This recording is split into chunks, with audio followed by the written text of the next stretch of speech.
white privilege for his outspoken views, but for others he's the ultimate anti-woke hero. Shouldn't be terrified to say what they feel, for fear of the repercussions of what will happen if they say, the wrong thing.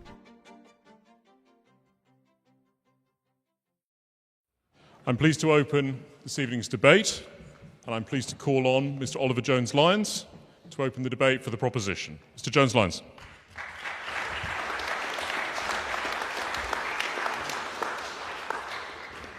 Thank you, Mr. Chair. It'd be remiss of me not to begin by noting what an honour it is to be speaking today in what will ultimately prove to be one of those historic debates that shows why this place matters.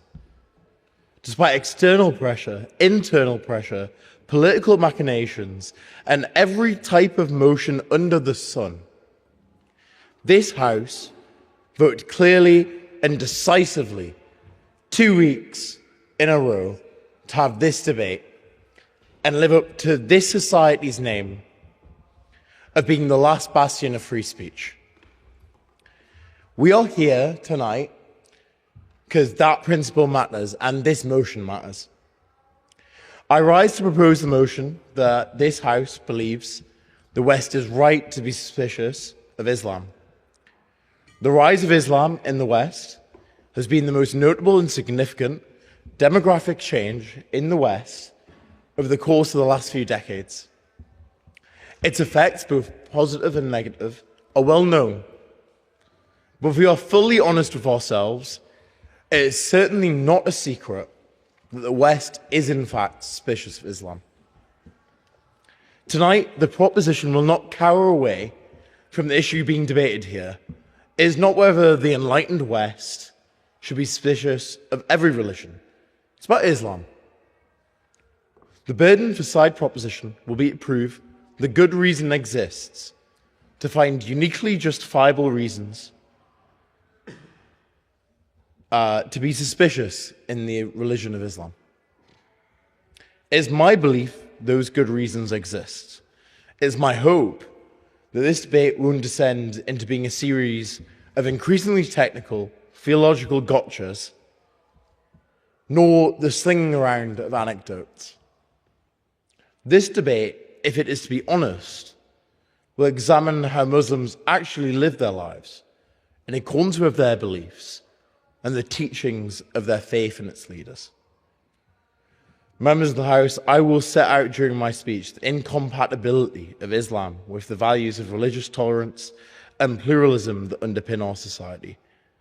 I will then set out how Islam is more widely irreconcilable with the fundamental principles of Western liberal democratic society.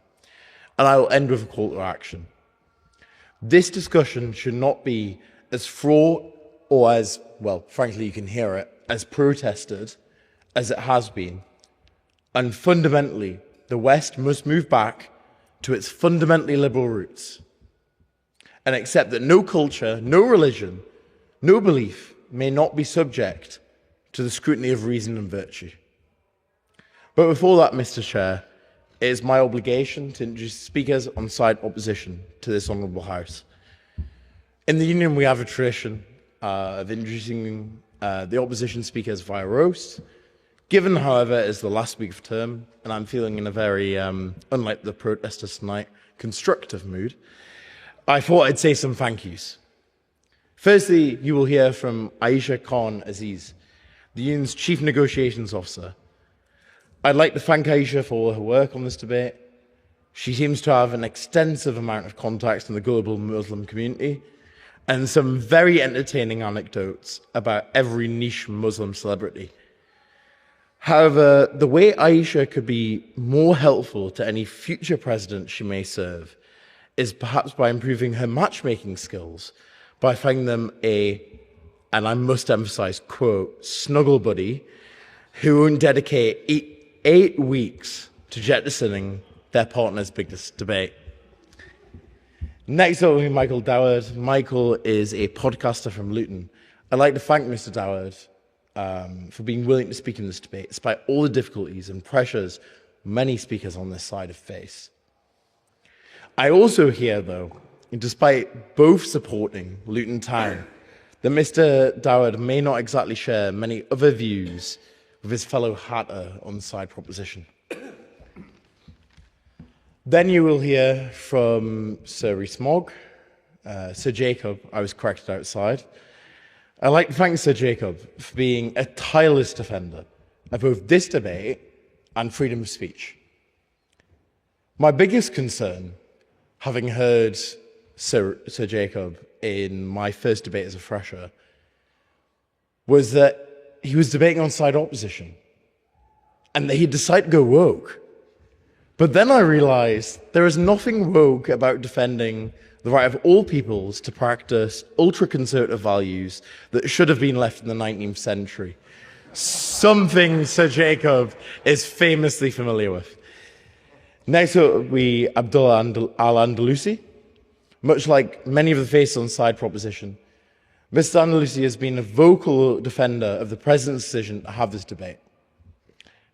And I want to be absolutely clear that having the balls to defend your faith and put up to scrutiny is something I can literally only have the utmost respect for.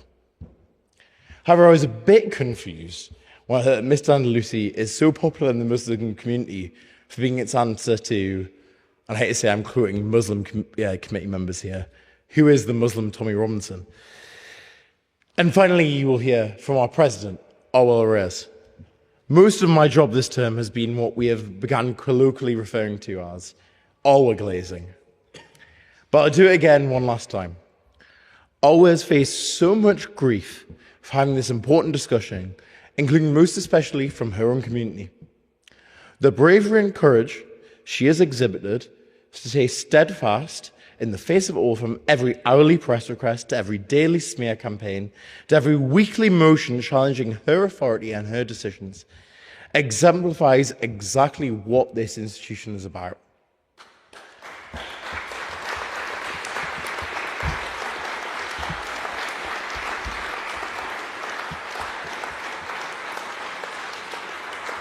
I hate to say, she's not getting off that easy. If nothing else, if her desired career as a Green Member of Parliament fails, I'm sure after her term she'll enjoy a safe backstop in Reform UK. Mr. Chair, Madam President, these are your guests and they are most welcome.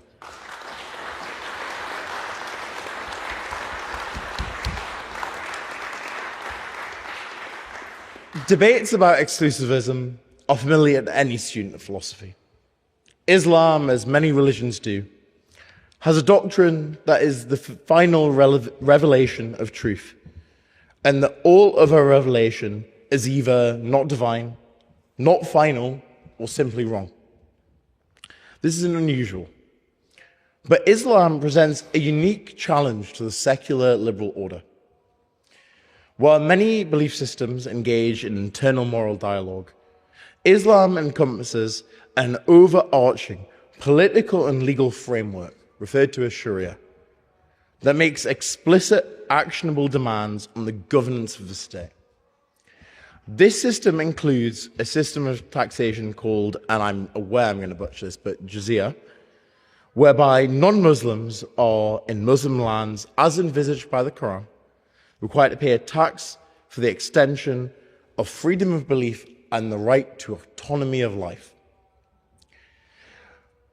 We talk a lot about how we should be tolerant, how we should be accepting of beliefs, and I'm sure that different presentations of Islamic law will be presented.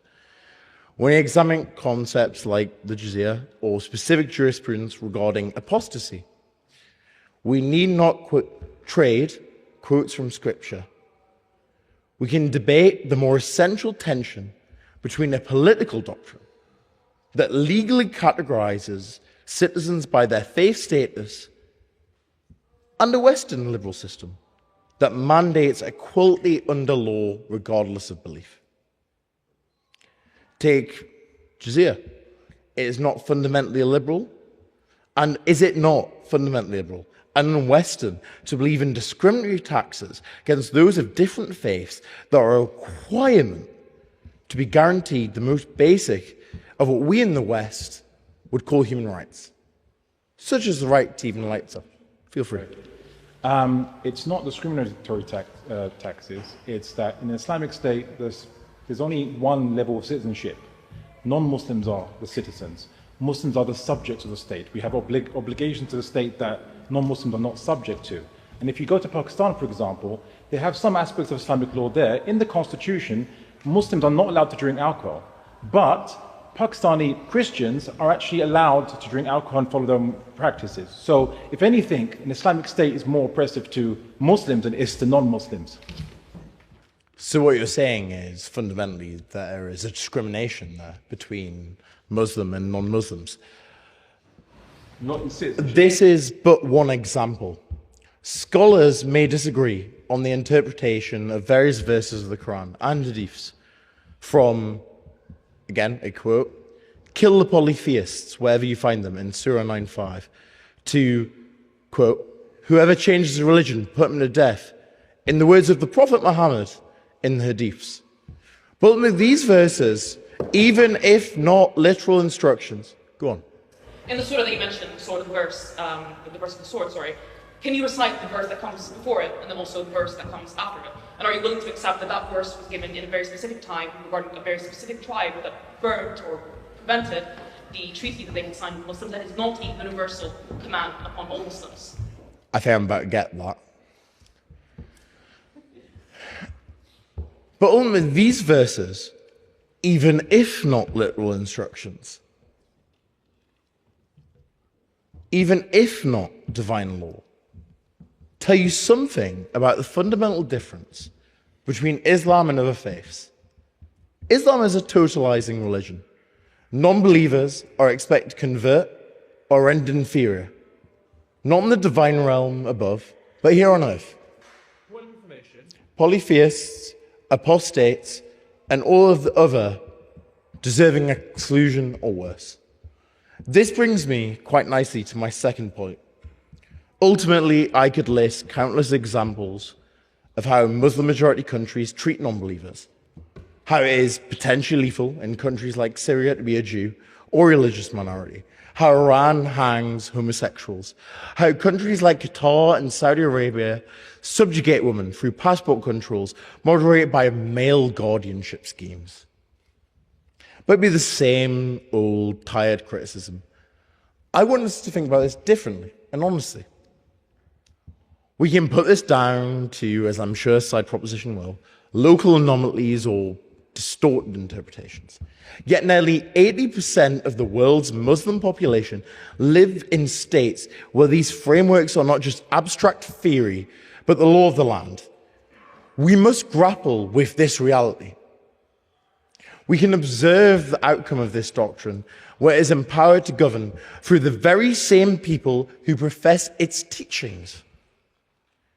If that practical truth is the standard of governance in the vast majority of the Muslim world, why should we, as a liberal society, treat the expansion of that system as if the outcome would be any different? Most concerningly, political Islam, once dismissed as being crazy and as fringe as the conspiracy of the Epstein files, is now being normalized as a policy end by an insurgent Green Party. The idea of Islam as a political ideology certainly isn't new, but the open pursuit of it by parliamentary hopefuls, moving from the streets to the hall of government, should concern anyone who values our secular democracy. When the stated goal of a movement is to institutionalize its legal framework, to replace existing statutes with an alternative code, we are no longer discussing a religion but a political competitor. Finally, I wouldn't leave you a point. It is my choice, as it is your choice, to be suspicious of Islam or not. But let's not act like we really treat it that way. The West has got into this unfortunate habit of thinking tolerance means protection, avoidance of scrutiny, and avoidance of uncomfortable conversations. To be clear, faith is a choice. I have faith. I'm certainly not an atheist. But I expect, and nor should anyone expect, any accommodation, nor safe space The freedom for faith incurs the liability of criticism. If truly we shouldn't be suspicious of Islam, then why the visceral backlash that you can hear right now to this debate? Why do more Muslims not see this debate how our president does? Look at the 5 pillars poll as an example of how the Muslim world sees this very important debate. What about how the honourable gentleman sitting right there sees it as an opportunity to defend his religion? The UK, feel free. The initial 5 pillars polls pointed 66% of Muslims were supportive of this debate going through. And then they found out the speakers and they changed it. The No, UK... they knew about Tommy. They knew about Tommy, and that was one side. The UK regards, quote, religion or belief as a protected characteristic. But no belief system should be protected from inquiry. You should have the freedom to practice. I should have the freedom to criticize, to scrutinize, or in fact condemn. Religions are systems of propositions, political, philosophical, personal, and ultimately ontological. One can certainly be suspicious of Islam, and I hate to say you are allowed. It's not bigotry, it's not far right. How can a system of belief that demands the discrimination of apostates be compatible with a secular order based on equality and rights? How can a religious order that imposes subjugation as morality be compatible with a liberal democratic order? Members of the House, if you, like me, can't answer those questions, then vote for this motion. Go on. On every measure of British values polled last year, democracy, equality before the law, loyalty to this country, opposition to bigotry, British Muslims scored higher than the British average. Will the Speaker concede that the community he is asking us to be suspicious of is holding the line on the values he claims to defend? I would direct the President to other polls, including the polls about whether October 7th actually happened, the polls about whether 9/11 was staged by the American government, the polls about the basics of British values, democracy, freedom, and I'll leave it there because I'd already finished my speech.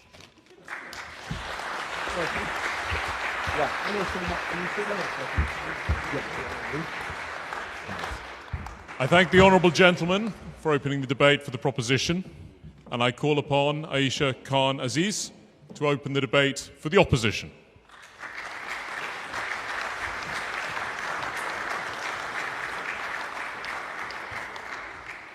Mr. Chair, thank you for the opportunity to speak tonight. I am a history student. I love digging up the past, though not as much as some people who have studied every terrorist attack since 9/11 and yet somehow missed the 12 centuries of Islamic history that came before. But since we are doing history, let me give you Cato the Elder, since the West likes rooting itself in its Greco-Roman traditions. Cato ended every speech in the Roman Senate on grain prices or foreign policy with the same line: Carthago delenda est. Carthage must be destroyed. He never argued it or proved it, he just repeated it, incessantly and relentlessly, until the Senate felt it in their bones, until Carthage felt inevitable. Eventually they went and burnt it to the ground and salted the earth so nothing would grow again. We do not have to go back 2,000 years to see how this ends. We can look at simply last week in Belfast. A stabbing on a street left a man fighting for his life at the hands of a Sudanese refugee here on a legal residence permit. Within 48 hours, mobs were going from door to door looking for them. 27 people were made homeless overnight. A Ukrainian family burned out. Muslim parents who were asking their white neighbors to keep their children safe while they stayed in their houses and waited for the inferno to come. A 2-month-old baby was pulled from a burning house by firefighters. Northern Ireland's Justice Minister said it plainly. Bad faith actors who could not have found Belfast on a map a week earlier were deliberately stoking people onto the streets, and that is the absolute definition of racism. But before I make that case in full, let me acknowledge the distinguished bench in front of me tonight. Oliver JL, I begin with you. You dropped out of your GDL course to spend more time unemployed at the Oxford Union. And given how many times a Muslim candidate has stood between you and the position you actually wanted here in the Union, perhaps tonight's motion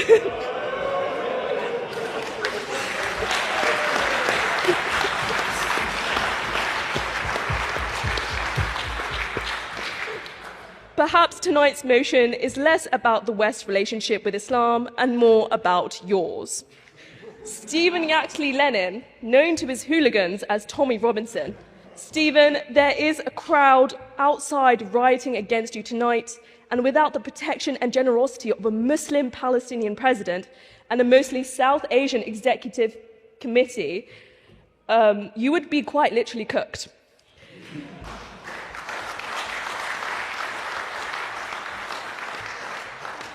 Then Laurence Fox, actor, politician, however, I think his most memorable role might be the ex-husband of Doctor Who's Rose Tyler, founder of the Reclaim Party, which at the last general election reclaimed approximately 0.02% of the British vote. Also a former GB News presenter, former because GB News let him go, which, if you know anything about GB News, says something quite specific about the threshold. Finally, Jonathan Sacradotti, a core memory of my Michaelmas 2024 Oxford Union experience. However, you wrote an article in The Spectator merely 2 days ago. There you insist sharing a panel with Stephen Yaxley Lennon is not a reflection on you, and that guilt by association is beneath serious argument, only to spend the rest of the piece asking Muslims to wear the guilt of a minority who share nothing with them but a faith. You cannot demand that logic for yourself, Jonathan, and deny it to everyone else in the room. Point of information.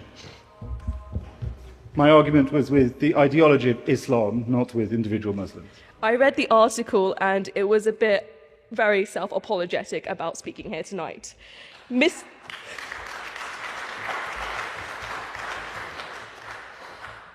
Chair, these are Madam Speaker's guests, and in the spirit of free speech, they are most welcome.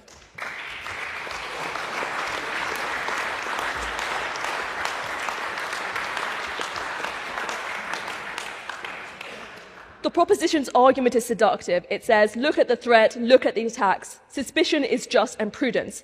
I do not need to deny that Islamist terrorism or an Islamist threat is real. I need to show you that collective suspicion of Islam is irrational, counterproductive, and morally catastrophic. So let us be inductive. Let us look at what that suspicion actually produces. After 9/11, the West treated Islam as a civilizational enemy and called that suspicion prudence.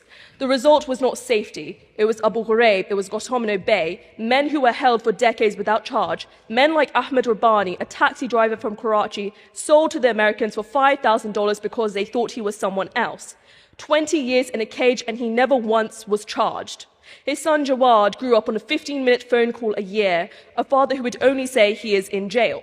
At 13, Jawad went on the dark web to watch his father's torture videos. For years, he believed his father must have deserved it because, in his words, you don't torture anyone for no reason. He did not meet his father until 2023. A grown man meeting a stranger at an airport because suspicion took his father before he was even born. That is what suspicion produces. Not security, but the very monster it claims to defend against, and a childhood stolen from a boy who committed no crime either. When it is not states, but ordinary people who act on it, the ledger is just as damning. 2 genocides of Muslims in 30 years, Bosnia in 1995, Myanmar in 2017, a pogrom in Delhi in 2020, all fed by the same elemental claim that the proposition is making tonight, that Muslims are foreign, violent, a threat by nature rather than by individual acts. The motion, at its core, is Samuel Huntington's argument, which is the clash of civilizations, Islam and the West, placed as mortal enemies in a struggle that only one side can win. Published in 1993, it has shaped Western policy for 30 years. So let us test it against the evidence. The evidence, they say, is ISIS, Palmyra, the Bamia Buddhas. Look, here is the clash. Here is why suspicion is rational. All they do is destroy. So let me take them to Jerusalem. In the Al-Aqsa complex, which is the third holiest site in Islam, there are Gothic rose windows. Crusader stonework preserved by Muslim custodians for 8 centuries. Salahuddin Ayyubi took Jerusalem in 1187 and left the Christian stonework standing. That is not a clash of civilizations. What did Erdogan do to Hagia Sophia? I'm talking about Jerusalem. The evidence... and denied. Bamia, when the Taliban first proposed destroying the Buddhas, scholars from Al-Azhar University in Cairo flew to Kandahar to argue against it on theological grounds. Hazara Muslims took up arms to protect them. That tradition tried harder to save those statues than the West ever did. Which brings me to Palmyra. The man who died trying to save it was an 81-year-old Muslim man, tortured for a month and beheaded for refusing to talk. So who is Islamist violence actually killing? Not the West. It's Muslims. 91% of everyone killed by Islamist terrorism is Muslim. The Taliban has killed 69,000 people, ISIS 58,000, Boko Haram 25,000 people. All of them nearly Muslim, killed by men who called themselves the only true Muslims on earth. For 20 years, the West has pointed at the body count and blamed the corpses for suspicion. Huntington told governments that they were not engaged, they were in a civilizational war. They believed him, and in fighting that war, they generated precisely the enemy his thesis required. Yes?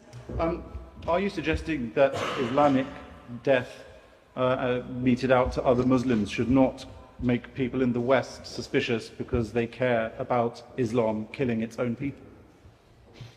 I think primarily the West's argument towards criticism of Muslim is to do with themselves, as opposed to how they treat other Muslims. I don't think that the footing in which we treat other Muslims versus Westerners is equal.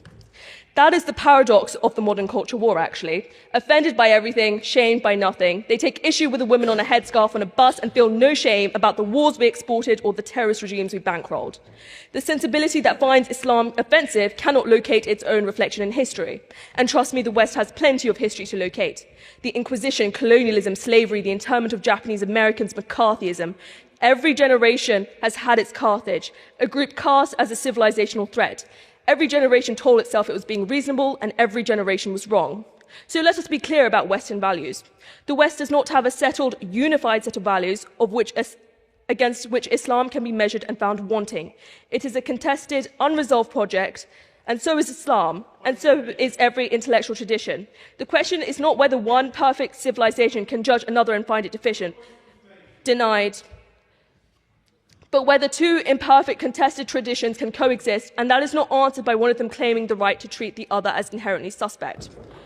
I agree that Western values are worth defending, so completely that I will show you what they look like when I actually live them. Western critical thinking means I can read a scholar's commentary on a Quranic verse and decide that he might be right or wrong. It means I can hold up my faith to scrutiny without it shattering, because a faith that cannot survive a question probably deserves to be questioned, am I right? But the proposition's argument is not critical thinking should be universal. It is that the West has a right to be suspicious of me. Before I even open my mouth, before I demonstrate anything at all, suspicious of who I am and also what I eat, ironically. MI5's own researchers have said this themselves. When communities feel pre-convicted, they disengage from the institutions that could intercept real threats. I'm trying to get through my speech. Legitimized suspicion does not make us safer. It makes the people we need on side feel like enemies. One more thing about Western values. The proposition speaks of a Judeo-Christian tradition under threat from Islam. That phrase was coined in the 1930s in America to fight fascism, built against exclusion. Then the Cold War came, and it was repurposed as a banner against godless communism, because nothing says rugged Western freedom quite like reminding the Soviets to go to church. Now it has changed target again. No longer Jewish people are written out of the West, but the Muslim person. It is the same machinery, the same sentence structure, the same act of drawing a line around who counts as one of us, just pointed at different people. Islamophobia has become one of the last socially acceptable forms of bigotry in British public life, and the proposition wants to give that bigotry a mandate. My grandfather came to this country in the 1950s. He did not arrive suspicious. He arrived with a particular stubborn hope of someone who believed Britain meant what it had said. He spent his life proving he belonged here, brick by brick, year by year. He even gave up his name, Abdul Aziz, for one that would open more doors. We gave this country our blood to enrich it. That proposition is asking you to tell him that was never going to be enough. Staging suspicion of Islam is not intellectual rigor. It is the same Islamophobia that keeps people like Stephen Yaxley Lennon and Laurence Fox trafficking. And it is a disgrace, I'm about to finish my speech. It is a disgrace that Muslims should have to keep performing their humanity to earn belief. I say that is not Western values, that is Western failure. That is a Western disgrace, and this House is better than that. I urge you all to vote against the motion tonight. Thank you.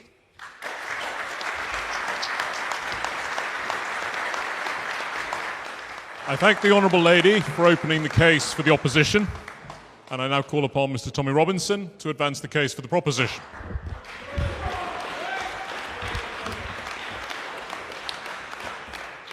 First of all, I'd like to say I'd much rather be watching the England game than in here tonight. I've simply come here because of the commitment to free speech that Arwa had for this event. I know you have totally opposite views to me, but I know that people may step into the field of inviting me somewhere without realising what it's going to face. So I'm fully aware of the backlash you would have faced, but I congratulate you on your defence of free speech, and that's the reason why I've come tonight. Yeah. I'd also like to congratulate Aisha on her first great speech, and I'm sorry that your family aren't here today to have watched that, but it wasn't my supporters that have attacked them outside. It's not my supporters who are causing a rabble or smashing the place up and attacking police officers. It's not supporters on our side of the debate either. It's supporters on your side of the debate who are out there causing mayhem. Yeah? So before talking about Islam, I'd love to believe what Jacob and the others on this panel believe, that we shouldn't be suspicious of Islam. Jacob, there's 480 Muslims who live in your constituency, 0.5%. You probably can't find a Muslim. There's 3 mosques, the main one being in Bath University. I'm from Luton Town. We have 80,000 Muslims, 45 mosques, 33% of the population. So I asked myself, why would a non-Muslim be telling any of us that we shouldn't be suspicious of Islam? Well, of course, Jacob does not have to live with the consequences of his own disastrous government of the Conservative Party and their policies, beliefs only the elite can afford to hold. So to Islam, first, should we, the West, be suspicious of it? I want to be clear what Islam is, because it's not what any of you say it is. It's not what I say it is. It's not what we wish it to be. And it's not what your friendly local imam or your taxi driver or Mr. Andalusia decides it is. Islam is defined in the Quran.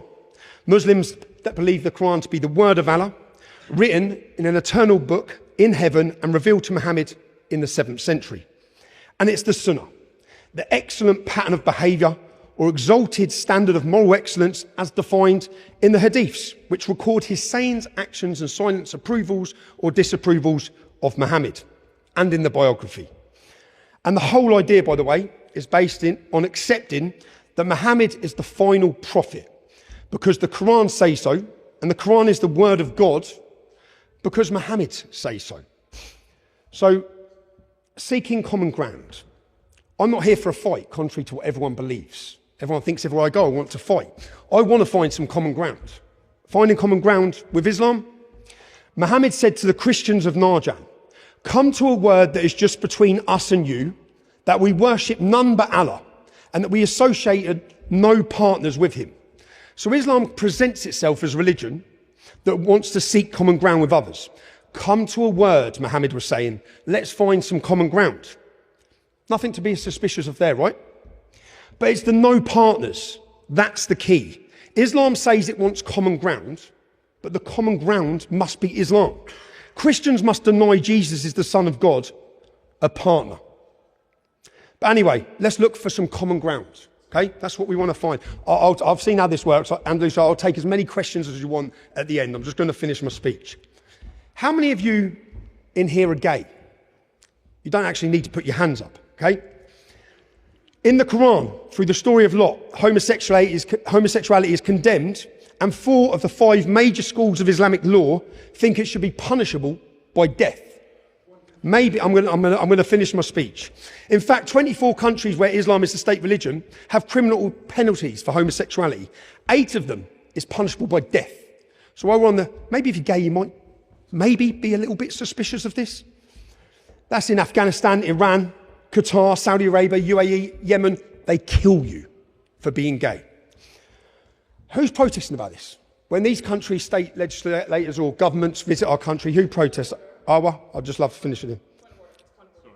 Point of order has been raised. President. As per discussions with previous speakers, we did agree that we would take points of information from fellow speaker, guests and audience members. If you can respect that as part of a constructive debate, that would be very much appreciated. Thank the President for that point of order. Mr. Robinson, I think the idea that the President's putting across is... Hear the question first. Take a question every now and then. Take a question every now and then, please. Thank you. Can we at least agree killing people because they are homosexuals is never okay? It was never okay then, and it's not okay now. Now, I'll have to listen, won't I? I'll see how this works. Where does it say in the Quran or the teaching of Prophet Muhammad that someone who is homosexual or gay should be executed? You don't need to convince me, mate. You need to convince the 8 Islamic countries that are killing them, the people who are being thrown off rooftops. Go have your argument with Hamas, go have your argument with ISIS. You don't need to convince me. Now, please, if I can just finish. Again, let's talk about sex, okay? How many of you have had sex since you got here? I want to see your hands up. I knew that was coming, right? You see, the Quran prescribes 100 lashes for the male and the female involved in what Islam considers illegal sexual intercourse. That's the Quran 24:2. But Islamic scholars have gone all in on this issue, yeah? Not just lashing. All schools of Islamic law prescribe death by stoning if a person is married. And the Shia school, Jafari, prescribes 100 lashes before you're stoned to death. So maybe, if you think no one believes in this, if you think no one believes in this barbaric stuff, in 2023, the head imam of the Green Lane Mosque, the head imam, you can watch this video, actually gives a seminar to his congregation on how we keep the modesty of the woman before we smash rocks at her head. So you see, she has to be buried up to a certain level to preserve her modesty. Find information. Is what you are discussing not abuse of Islamic scripture, not actually what is discussed in the Islamic scripture? Give me examples from Islamic scripture in Islamic law, not cherry-picked examples that have been taken out of context. Give me examples from the verses of the Quran that back up your arguments. Should the lady... The simple question is, should the gay person who was thrown off the rooftop have been suspicious? Should the lady buried into the ground having rocks smashed at her head, which is the law which I'll get to? Does it matter what the Quran says when Muslims do not practice it? Does it matter when the Muslims who are professing exactly what you just said are the ones who are saying it? Yep. Now, 25 countries where Islam is the state religion have criminal penalties for sex outside of marriage. 9 of them is punishable by death. So again, no one needs to have this argument with me. You don't need to convince me, okay? You don't need to convince me. Again, who's protesting about this? Can we at least agree as a room? Can we look for some common ground with the Muslim community? Stoning people for having sex outside of marriage is never okay. It was never okay. It's not okay then, and it's not okay now. Since Jewish law says the same thing, I'm not here to talk about Jewish law. Should we be suspicious of Jewish law equally? Will you be consistent, sir? That's not the question we're here for. If you want to have that question debate, have it. Yeah? Can we at least agree with the Muslim community? Okay, in modern Britain, where you're preaching to what now 4 million Muslims, we can just put a line through the verses in the Quran, yeah, the parts of Islam's sacred text that says these things are not okay. They're not practiced now. They weren't okay then, and they're not okay now. Can we meet in the middle somewhere and have you accept the verses in the Quran today? Will you demand that Orthodox Jews put lines through the Tanakh? Would you agree that Orthodox Jews put line through the Tanakh as you are requesting Muslims to do? I think you're confused at which debate you're at, okay? And the motion of this debate. Now, let's turn to good old Muhammad, okay? According to Islam's sacred text, an exalted example of moral excellence. Well, in 2014, ISIS, again, because this is important, because they're following scripture, ISIS, when they captured Yazid... Sorry? Ask any Muslim whether they believe ISIS is following Islamic scripture, and you will find that no Muslim agrees that they are actually Islamic. Once again. Let me ask a question. I'm sorry, Madam President. Can I just finish think my the point speech? has been made. You must allow the speaker to continue. In 2014, ISIS captured Yazidi men and boys. And what they'd done is they pulled their pants down. They surrendered. They pulled their pants down. Anyone who had any pubic hair was shot in the head, and some of them had their heads cut off with knives. You can watch the videos if you want online, yeah? Okay? They were following the example of Muhammad, who, according to Islam's own sacred text, presided over the execution of up to 900 men and boys, which was the Jewish tribe who had surrendered, and any male prisoner... Any male, let me finish.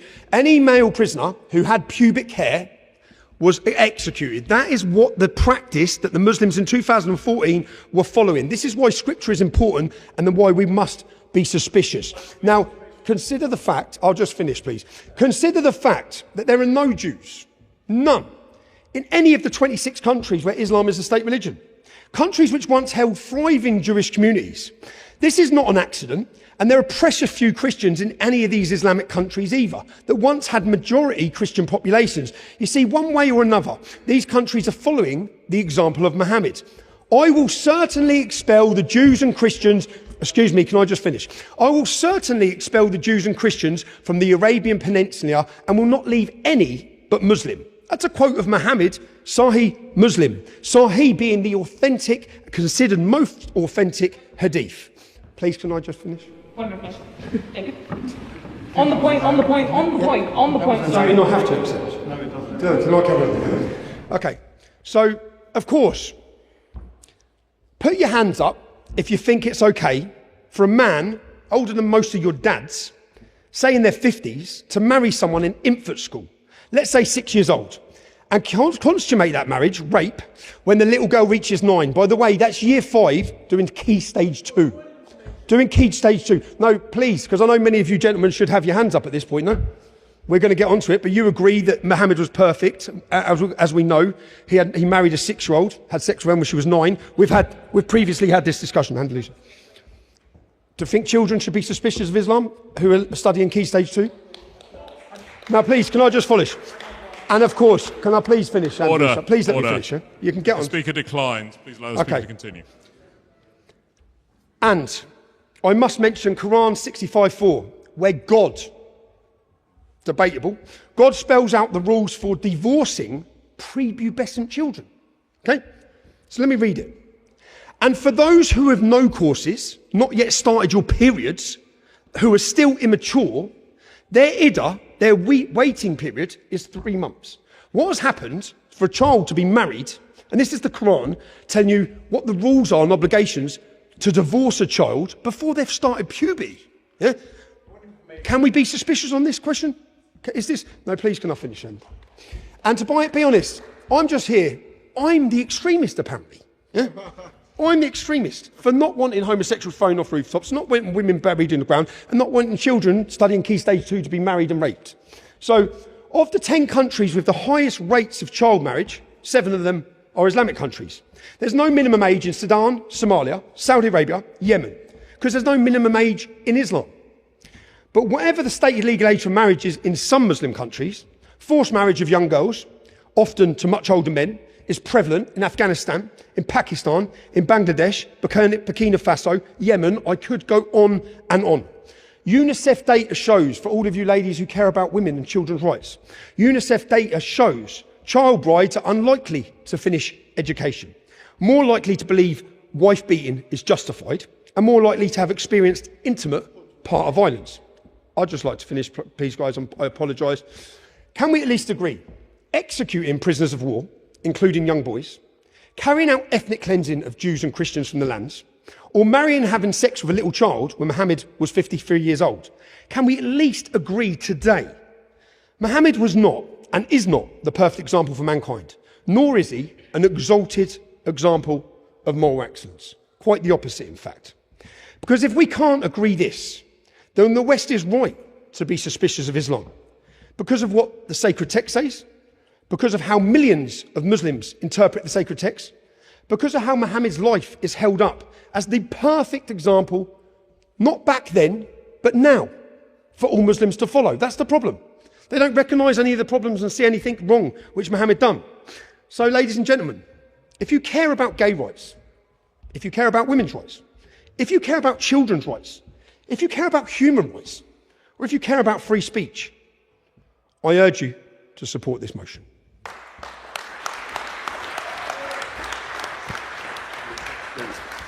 I thank the honourable gentleman for advancing the case for the proposition, and I call upon Mr McAdowd to continue the case for the opposition.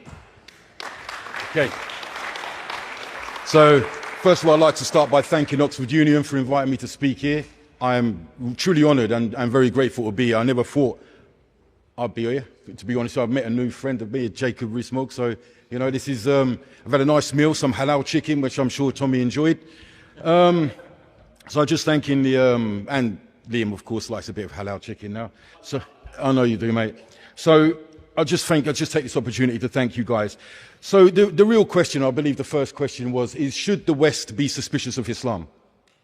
Was that the question of the debate? You're nodding your head, so it must be. Right, so, Tommy, you've been...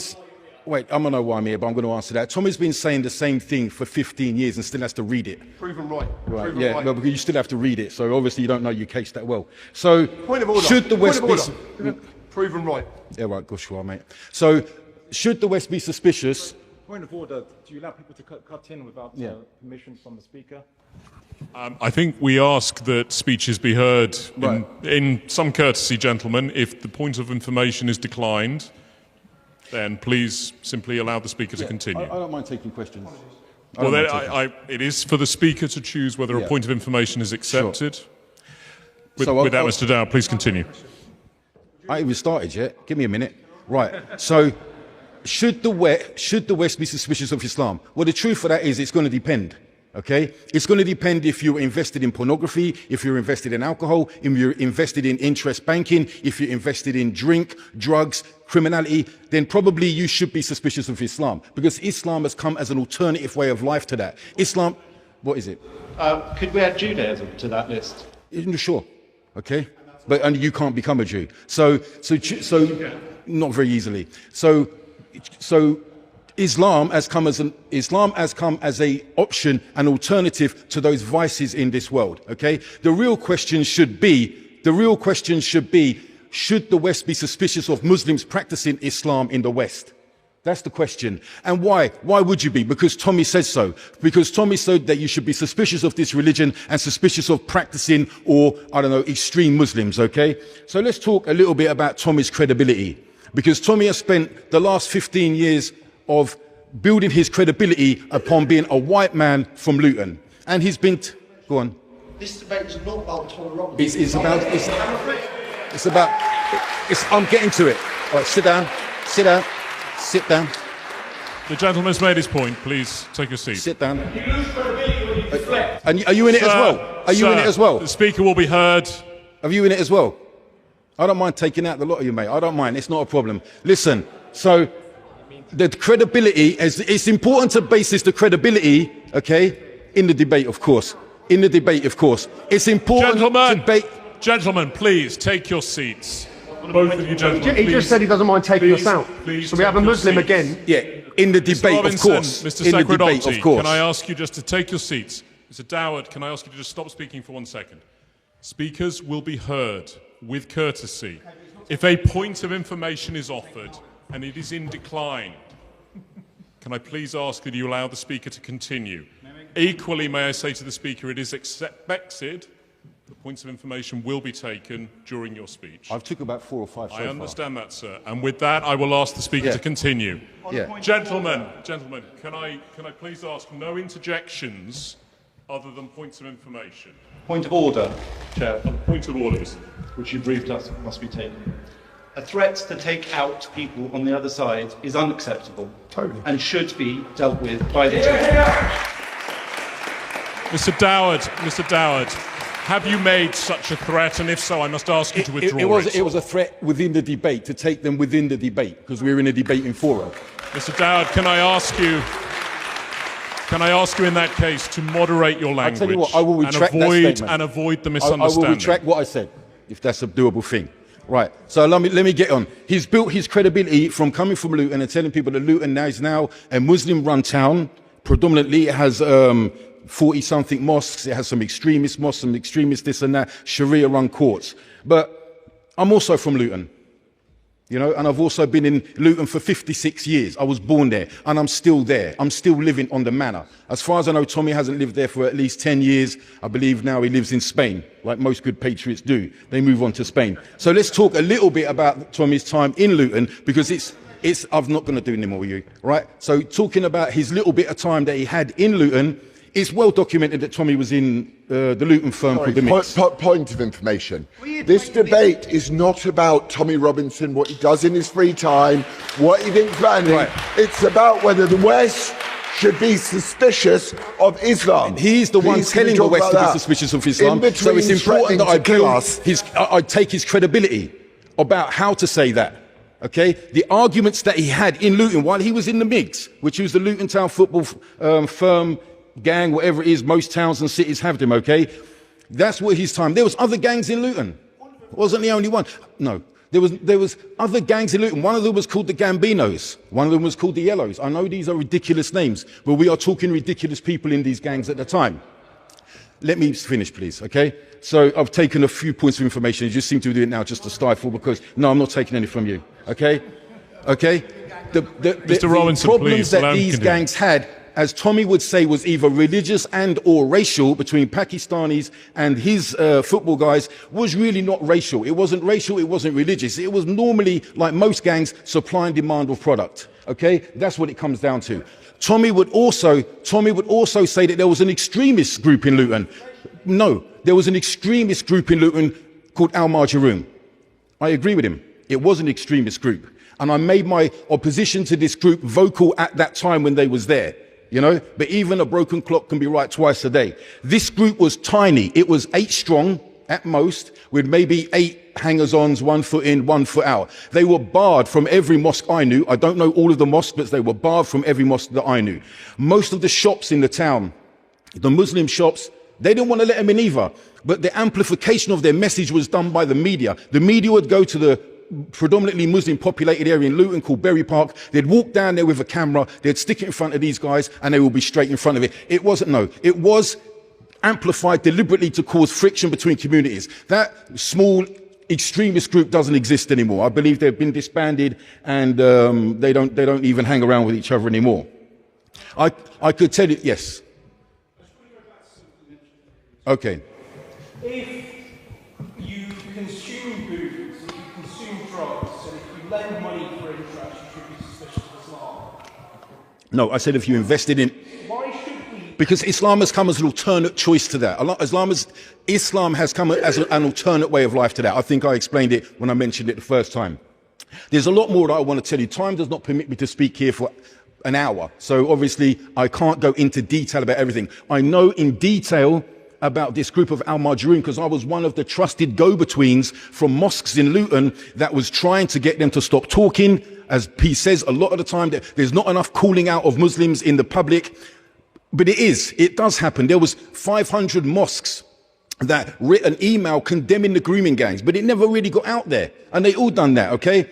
They done that years ago. I think it's 2013. Anyway, these mosques in Luton was a go-between between the Al Marjaroon group and the mosque was me, because I was a trusted go-between. Even though I was anti this group, they still trusted me to go between them. And I know that most of Luton didn't want them there. It wasn't the case. Okay, like I said, I would love to say more. There's a lot more beans that I could spill, to be quite honest with you. So let me give you a version of Luton that I recognize. Tommy has a version of Luton that he recognizes. Tommy has a version of Luton that he recognizes. Let me give you a couple of points of the Luton that I recognize, okay? And I'll firstly go back to the first lockdown in COVID, where everyone was social distancing and taking it seriously and everything else. There was a Muslim charity in Luton, and it's still there actually. There was a Muslim charity in Luton. I was volunteering for them because I was off work for a few weeks, okay, due to the building site shutting down. We were handing out food packs. Muslims were coming and handing in food and or giving us money to buy food from supermarkets and whatever. I'm going to say 99%, but it's more realistically 100%. But I'll say 99%. The food packs that I personally handed out were to white old age pensioners that lived in old age pensioner homes or care homes. I never once handed it out to a Muslim family, a Polish family, or any other, but it was purely white old age pensioners. Information. Yes. Can I just ask, what was charity? What charity? A crisis aid. Okay, and it's still there. It's in Sundon Park. Okay, right. So it's still there, the charity. Okay, so we was handing out these things. I remember one 90-year-old man, he had to buzz me into his care home, and I put the bags outside and had to step up the hallway because there was social distancing. He come out buckled in half. I tried to speak to him. He told me, I've got cancer, I'm 93 years old, and I'm going to die soon. And none of my family speak to me. None of my family help me. This is the Islam in Luton that I recognise. Let me give you another one. I was in Farley Hill, not opposite the Parrot pub that Tommy would have remembered, okay? There was a care home. I was working there for BTS, the council. What? And do you understand that the speaker was confused about the motion at the beginning? Yeah, I'm not confused. I'm not confused. I'm talking about Islam. If you remember, I've said Islam quite a lot in my talk, okay? Don't stand up for a point because I'm done with you now, yeah? So listen, I was working at this care home. And a taxi come pulling in, okay? I noticed that one of the women was in the passenger seat. She clearly was distressed. This big fat Pakistani brother with a big black beard jumped out, opened the car door. She'd fallen over in the street. He'd picked her up, put her in the car, and he'd brought her back to the care home. He was literally in tears. He wanted my number. He wanted to go to the hospital. Why are you suspicious of these people? Who are these people to be suspicious of? Who are these people to be suspicious of, okay? Tommy is desperate to make connections between crime and Islam, especially when it comes to SA crimes. He's desperate to make this connection between the crime and Islam, even though nobody that commits these crimes says that they did it because of Islam. But when it comes to Muslims that do good things, NHS workers, doctors, nurses, charity care sector workers, which Islam is over-represented in those areas. Never does he want to make the connection between Muslims doing good deeds and Islam. It's only, no, I told you already. Never does he make the connection between Muslims doing good deeds and Islam. In fact, actually, when you ask these doctors, nurses, care workers, charity sector workers, why do you do it? They'll say, because my religion tells me to be a good person. My religion tells me to be in service of the people. He doesn't want to hear that. He just wants to paint this picture. You cannot serve two masters. You can only be loyal to one master. And I'll tell you now, without any hesitation, my master is Allah. La ilaha illallah. There is no God worthy of worship except Allah. Okay? But my God tells me how to serve you. My God tells me how to serve you. Okay? So I can be in service. I don't care if you're Muslim, non-Muslim, black, white, fat, thin, short, tall. I don't care. I will serve you because my religion and my master, Allah, tells me how to be in service to my community. No. I will give you many. Mr. Jones-Lyons, thank you. I've done more than two. Right. I will give you multiple examples. I will give you multiple examples of Muslims, people that have changed their lives and become better fathers, better husbands, better community members, better people in society, better daughters, better wives, better people in society because they've accepted Islam. Some of them are sitting in this room today. Maybe I could put myself in that category as well. Why are you suspicious? Why are you suspicious of these people? What Islam has only ever brought good to them and made them better citizens. Why would you be suspicious? And of course,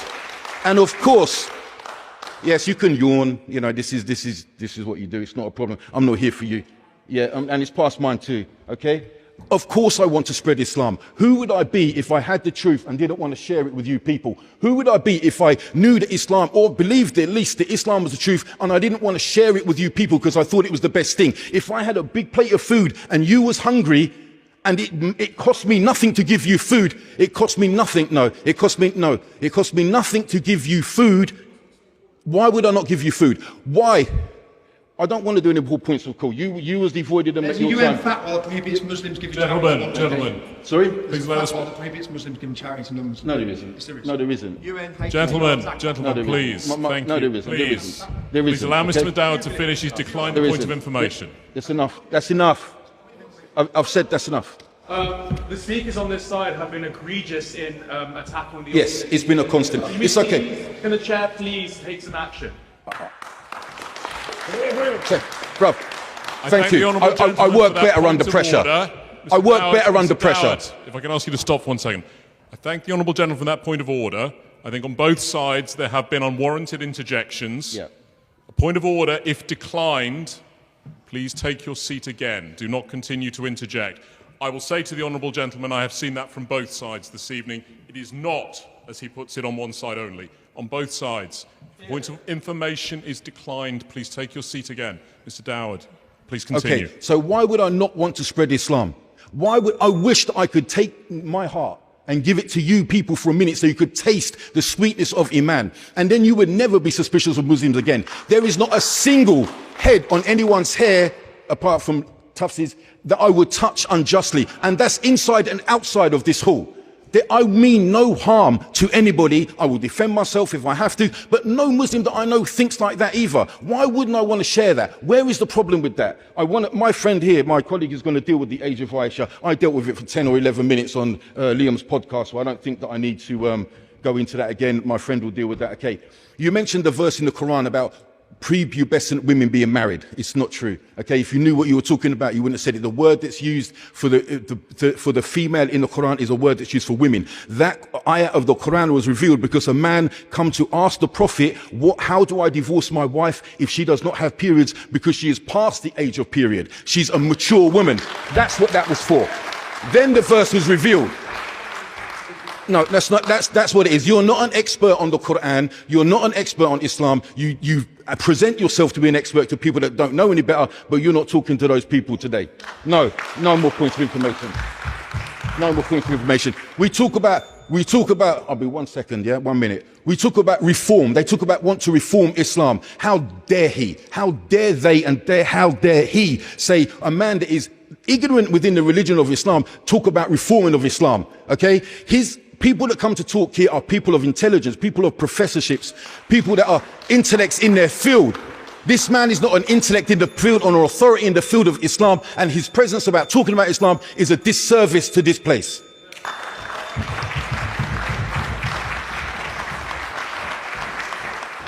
I thank the honourable gentleman for that speech advancing the opposition.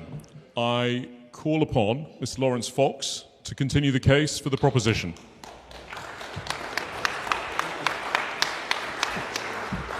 Do I need to raise this up, or is it suitably heightened for the Luton community? Before Neville Chamberlain flew to Germany to appease Adolf Hitler, he said, European peace is what I'm aiming at, and I hope this journey may open the way to get it. And here we are, 87 years later, and European peace and peace in the West is being threatened again.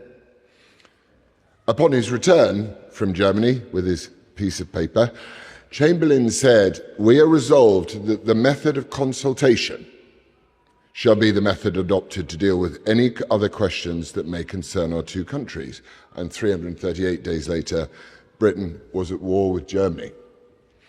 So this morning I was thinking about this debate and the worthiness of consultation, which Chamberlain invoked. And the motion, this House believes the West is right to be suspicious of Islam. And then I started thinking about a cartoon that I have here in this envelope. It's a cartoon which I think it instills in me feelings much, much more worrying than suspicion. But, you know, in the spirit of consultation, I'll just leave it here for the moment, if we're okay with that. So, first let us start with the word suspicion. There was a minority, going back to Chamberlain and that brilliant foreign policy, there was a minority who were gravely suspicious of fascism leading up to the Second World War and were very vocal in that suspicion, who thought that Chamberlain's appeasement policy was just wrong, that far from being the peace in our time he promised, our appeasement would only serve to embolden Hitler. One of those who faced the most criticism for his prescience, suspicious prescience perhaps, was Winston Churchill. He saw fascism for what it was, an existential threat to the West. No one needs a history lesson from me, but it is possibly worth noting now, especially here, and thanks to our lovely friends outside, that it is perfectly acceptable and actively encouraged in every school, university, TV channel and media organisation across the West to be suspicious of fascism. In fact, if we listen to our friends outside, that's not enough. You've got to be an anti-fascist. You've got to take direct action against fascism. Chamberlain today just seems like a moronic simpleton to me. So perhaps the deaths of millions of people could have been avoided if only Churchill's suspicion had been heeded, that his perspective acknowledged But he stood alone whilst the train continued to hurtle towards us because we didn't want to upset anybody. It is an entirely natural and positive human instinct to be suspicious of many things. From teaching our children not to get in cars with strangers, to friends checking in on each other when one is going on a date with a new person for the first time, suspicion is healthy. It sparks in every single sinew of our being. It is the product of generational caution in pursuit of survival. It's central to our very fundamentalist of instincts. It isn't prejudice, it's prudence. Suspicion isn't hatred either. It's pattern recognition. And I would like to make it clear at this point, Arwa, I would like to thank you so much for inviting us to have this debate. And I know you've struggled so much with people trying to cancel you, and I know exactly what that feels like. So thank you so much.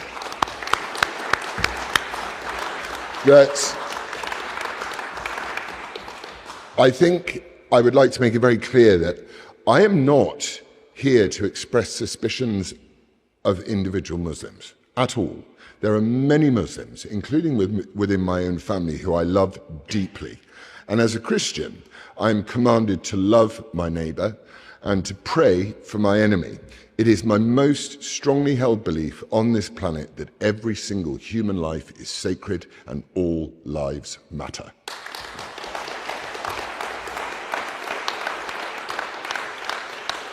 But I am absolutely not, and I will not, be commanded to love or submit to ideas or ideologies. As was mentioned earlier, as Jesus said, render to Caesar what is Caesar. Within one directive, he created the separation between church and state, which in Islam does not exist, which literally, Islam literally means submission. So there is no church, there is no state, there is only Islam. My suspicion of Islam, therefore, is strongly, and I think reasonably, held. Islam is a comprehensive social, political and military doctrine which leaves no part of its followers' lives untouched. As Andrew Hussey, the British historian, says, Islam more closely resembles a ruthlessly efficient war machine than a religion. Islam is borderless, expansionary and interested only in submission to Allah. And for us, for some of us, unfortunate non-believers, we're given three choices. Point of information. When was the last time there was a jihad declared against a foreign government and the expansion of Muslim lands into non-Muslim lands? When was the last time? What's that got to do with what I'm talking about? Well, you said that it's a military war machine. It's been around for quite a long time. A point of order has been raised. When you're giving points of information, you need to be very audible so the microphone gets I thank the ex-president for his. I'm not sure that's a point of order. I'm also, as people may or may not have noticed, I'm not an Islamic scholar, and I'm not into giving you a history lesson about the Quran. But I will give you a history lesson into the bits of the Quran that I understand and the bits of Islam I understand through those that I love and from my readings. So Islam gives you three options, as far as I can tell, as a Westerner: submit, pay the jizya, the tax, which institutionalizes inferior status for non-Muslims in Islamic states. Or, excuse me, three, war with Muslims. Right. Notably, within those three options that Islam offers you, there is not one option which says, let's live in peaceful coexistence as equals in a pluralistic society. Not once. Not once does it say that. I'm certain you are aware that there is an entire chapter in the Quran, a chapter called O Disbelievers. The final line of that verse in the Quran is, to you is your faith and to me is mine. Are you aware of that chapter in the Quran, and are you aware of the teachings of tolerance the Quran and the Hadith and the Sunnah have taught us for centuries? Allah, thank you. I'm just going to explain to you, one of the reasons why I didn't want to start quoting Quran verses was because I didn't want to come here and start talking about, it says here that you chop people's heads off, it says here that you do that, and it says here that you do that. I'm sure that there are very, very, very many verses in the Quran that talk about peace and love and happiness. It's just all we get is the bombs, the running over, the knives and the beheadings. So I'll move on if that's all right. Thank you very much. I'm done. Move on. Thank you very much. So I've said, notably, peaceful coexistence with non-Muslims is not an opportunity offered. A position which can reasonably be held to say that it creates not just suspicion, but tension within a Western, secular, liberal, Christian goldfish bowl that Tom Holland tells us we all live in, right? That's where we live. We do. No one knows anything anymore. Everyone's feelings matter. So one thing is certain and is backed up by all the data. Muslims living in the West are pretty suspicious of us. So I'm not going to talk about why the West should be suspicious of Islam. Let's talk about how suspicious Islam is of the West.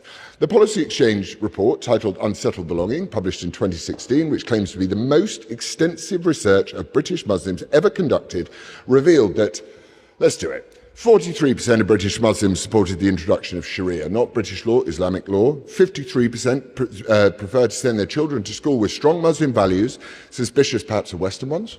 Maybe, I don't know. 44% that schools should be able to insist on face coverings. Does this sound like a community which seeks integration? Do we have a right to be suspicious of those who reject our values and the societal norms of their host country? 24% sympathise with violence organised by groups to protect their religion. That's what the Muslims say. And 31% thought that it was acceptable to keep more than one wife, illegal in Britain, but fine in Sharia apparently. And 35% believe that the Jews have too much power in the UK. 52% compulsory halal. I could go on and on and on and on. But most important to me is the free speech of this. So let's get this out, shall we?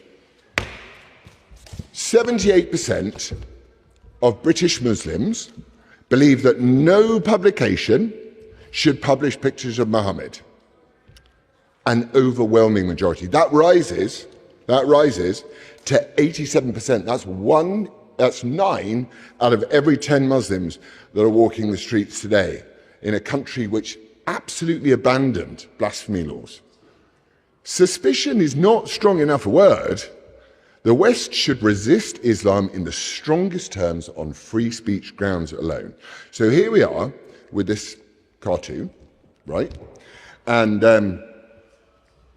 it's time to show that I will not submit. I will not adhere to the religious laws of far-off places. Now, my wife asked me not to show this for fear of repercussions in my family, but I told her that if I did not, then I had already submitted to Islam. So here we are. Is it not enough that half the team that invited you to this debate were Muslim women who wanted to hear out your expression and your arguments? Is it not enough that I, as a Muslim president, have invited you to this chamber to give your arguments? Is that not enough justification and evidence for you to believe that we do believe in free speech? I would not become the president of a free speech society if not for that. Thank you, Arwa. May I? Thank you very much. May I finish? Excuse me. Point of order having been raised, I will hear the ex-librarian. It's a long time since I've been in this chamber and knew the rules off by heart, but in the House of Commons, and we model ourselves on the House of Commons, props are not allowed. I wonder whether the rule on props is the same in the Oxford Union. I thank the honourable gentleman for his point of order. Excuse me for 1 second. One moment. In the absence, Mr. Fox. In the absence, one moment, Mr. Fox. The ex-president is also raising a point of order, I think. Just so it's helpful to inform the ex-librarian and others, at least my 40 years involved with society, that ban was not extended and didn't seem to apply to Israel or Palestine flag. Thank you. So, right. I just want to wrap this up. I am going to rule on the point of order. There is no bar in the forms of the House against the use of props. However, I would encourage Mr. Fox to make the point and move on. I was until points of order. So it is in that spirit that I will not submit that I show you this as an Englishman who believes in free speech.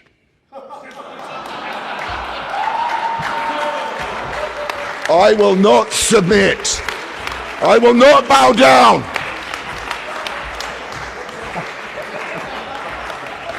Right. So, I think which rather proves the point I was trying to make, that in this envelope lived your fear, and your fear of Islam and what Islam will do to you that when you upset its very oversensitive sky wizard. And what lived in this room is a healthy and brilliant and noble British tradition of suspicion of Islam. I encourage you to pass the motion. Thank you very much.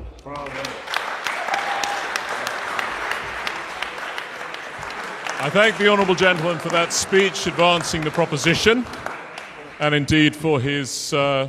we probably have some pens if you want it signed. We can arrange that later on. It's Hamog.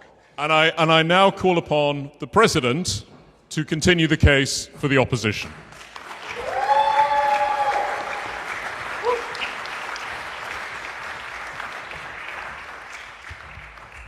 Right. There is anger in this room tonight. There is anger in homes and on streets and throughout communities that no longer feel safe and no longer feel like they matter. Anger from people who feel that no government in any party in a generation has told them the truth about why their lives are the way that they are, why their rent is unpayable, why they cannot get a GP appointment, why the country they knew is not the country their children are inheriting. I'm not going to stand here tonight and tell you your anger is wrong. I'm not going to dismiss you as a racist for asking honest questions about a country that has stopped working for you. And that is why I wanted this debate to be held, because we have seen what happens when people's anger goes unaddressed. It does not disappear. It looks for somewhere to go. And there are people in this country, people on that side of the argument, who have made it their business to be standing there when that anger arrives, ready to point it in a direction that serves them and, believe me, hurts you. The proposition does not have a monopoly on that anger. Mr. Robinson and Mr. Fox have built careers directing that anger at easier targets, scapegoating Islam and Muslim communities, not because we are the cause of your suffering, not because we are a direction of your suspicion, but because when you are profiting from a hollowed out country, it is safer to scapegoat a minority, to set its citizens against one another, than it ever would be to finally let them ask who hollowed their country out in the first place. But first, let me do what I believe side proposition has missed the mark on when this discussion is being held. Let me reiterate what this motion is and what it is not. The motion is not, the West is right to be suspicious of Salman Abedi, the Manchester Arena bomber. The motion is not, the West is right to be suspicious of jihadist ideologies, of Al-Qaeda, of ISIS, of the examples that you've presented. I, as a Muslim, and I am certain, and I can assure you, as many, the vast majority of Muslims are equally as suspicious of those people, of those organizations, as anyone in this room. Let me get to my introduction. Let me get to the motion. The motion is the suspicion of Islam itself, not some caricature that has been painted by Laurence or by Tommy, or from selected verses in the scripture without context, without understanding, without reference to any of the verses that preceded it or came after it. It is not selective understanding by people who do not believe in Islam. The people who behead, the people who wage wars, the people who attack, and the people who stone and behead, these are not followers of Islam. The motion is about Islam. The motion is about the body of the teaching, the 1,400-year tradition, the faith carried by 1.9 billion people, almost all of whom could not have been further removed in their faith, in my faith, from the abhorrent crimes committed supposedly in their name. And this is the important bit that I think you all miss. Point of information. Yes. So people who killed the Coptic Christians, people who killed for ISIS, were they not part of that 1.9 billion? Were they just not part of that? They were not following the teachings of Islam, and I will get to exactly why. They were not following the teachings of Islam, and I will get to why. I will get to why. The motion is about Islam, not about people who claim to believe in Islam and then misrepresent and denigrate our religion. The motion is that the body of teaching itself is the cause of those atrocities in a way that Christianity, Judaism, Hinduism, and even secular ideologies are not the causes of their own, that our faith is inherently incompatible with and in fact are a danger to British society, its values, its traditions, and its culture, that every Muslim therefore warrants a presumption of suspicion, and I am going to, point by point, take your arguments at their highest and tell you why they are wrong. First, given that there were arguments presented by Laurence, I'm not too sure where he's gone, Laurence and Tommy, there you are, Laurence and Tommy about presumed and supposed scriptures and points in the Quran and verses, I want to take you through what they actually say, what the teachings actually say, what Islam actually says, not the caricature you've been painting. And then, I'd like to ask you whether you are suspicious of those values and those cultures. The claim that the Quran is a manual of violence and that mainstream Islam is therefore inherently at war with and in contradiction with Western values is what I've heard tonight. You will have heard, for example, both from JL and Tommy Robinson, that the proposition calls the sword verse, kill the unbelievers wherever you find them. What you will not have heard is the verse immediately before it, which exempts anyone who has kept a peace treaty with the Muslims. You would not have heard the verse immediately after it, which orders Muslims to grant safe passage to any non-Muslim who asks for it and to escort them to safety. You will not have heard that every major classical commentator on the Quran across 1400 years and every Muslim that actually follows the scripture agrees that the verse was about a very specific group of Arab tribes who had signed a peace agreement with the early Muslim community and then broke it in the middle of war in 17th century Arabia. It is dishonest. It is dishonest to stand here, no, let me finish. It is dishonest to stand here and selectively quote and misrepresent and misquote. Let me get to the end of my point and I'll get to you. Let me get to the end of my quote and then I'll get to you. Let me get to the end of my point and then I'll get to you. Point of information has been declined, Mr. Jones-Lyons. It is not and has never been read by the scholarly tradition as a standing order for all Muslims in all centuries against everyone who does not share their faith. It has never been the case. And anyone who says that they follow Islam and have committed those crimes in that name, in that verse, is a liar and not a follower of our religion. That verse, after the heading to be written, and the woman verses run with that verse, justified when he murdered. So again, don't need to argue with us. You need to argue with the people. I get your point. I have just given you the exact quotation from the religious scripture upon which that person claimed to have followed. I have shown you that that is not what the verse says. Let me finish, JL. I have shown you that that is not what the verse said. I have shown you that that is not what the teachings ascribe to us and tell us to follow. Let me finish. If somebody wants to pick out any verse from the Bible, from the Old Testament, from the Torah, any selective verse, a verse where Moses is discussed killing innocent civilians or Solomon taking up tens of dozens of wives. And then I tell you that that must justify anyone who then claims that that text is referenced to or is presented to be a defense of their actions. You would tell me that is unjustified. You would tell me that is not the correct reading of the scripture. Can I... I've accepted a point of information. Gentlemen, can I ask you both to take your seats, please? Mr. Andalusi. Thank you. I've accepted a point of information. Well, can I encourage you to make a little progress, since we seem to have points on both sides, and then perhaps return to the point? Yeah. Let me finish, please. No, point of order having been raised. Mr. Jones-Lyons. Can I raise the point? You did raise the point. I asked that people be forbidden, as the reforms of the House forbid, from doing individual photography and filming.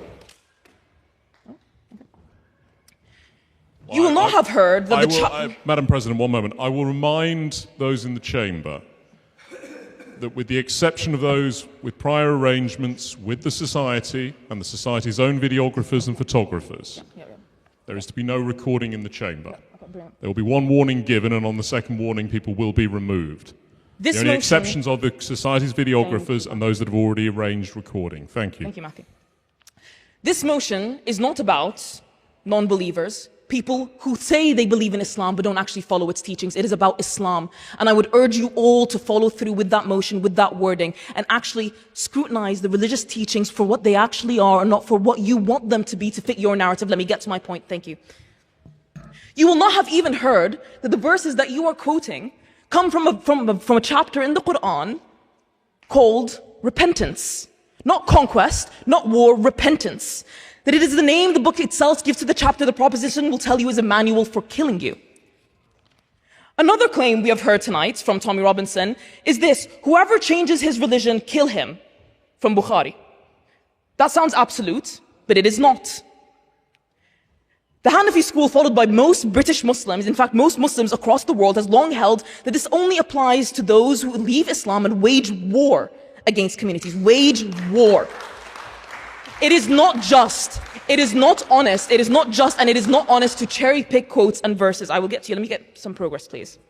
Let me get to make some progress, please. And then when it comes to the verse supposedly enabling violence against women, actually, I'll leave that for, you haven't mentioned it, so I won't bring it up, but if somebody were to mention the verse that supposedly enables violence against women, all that verse is hung on is one word in Arabic, which commentators like yourselves have latched on to mean beat them. That word has 20 different meanings in Arabic. Major scholars do not interpret that word to mean the worst and harshest possible interpretation. The Prophet himself, whom you say we believe is rightful and we must follow in his example, said himself that he disliked men who hit their wives. So just preempting any arguments that were put in that direction. Let me please finish. Jael. The same pattern shows up with the hadith you mentioned about Aisha and the marriage. The claim that she was 6 at marriage and 9 at consummation. Except what they don't tell you is that the source who provided that recollection is not seen as concretely reliable, that the author of one of the earliest and most revered collections of hadith in Islamic law, Imam Malik, did not accept this narrator's report, and that various reconstructions, including from the Yaqeen Institute, put her age as far, far older. English common law, however, set the age of consent at 12 until 1875. Canon law permitted marriage from puberty. The marriage practices Mr. Robinson is condemn the whole of pre-modern civilization, including Christian Europe, if we were to take his arguments at their highest tonight.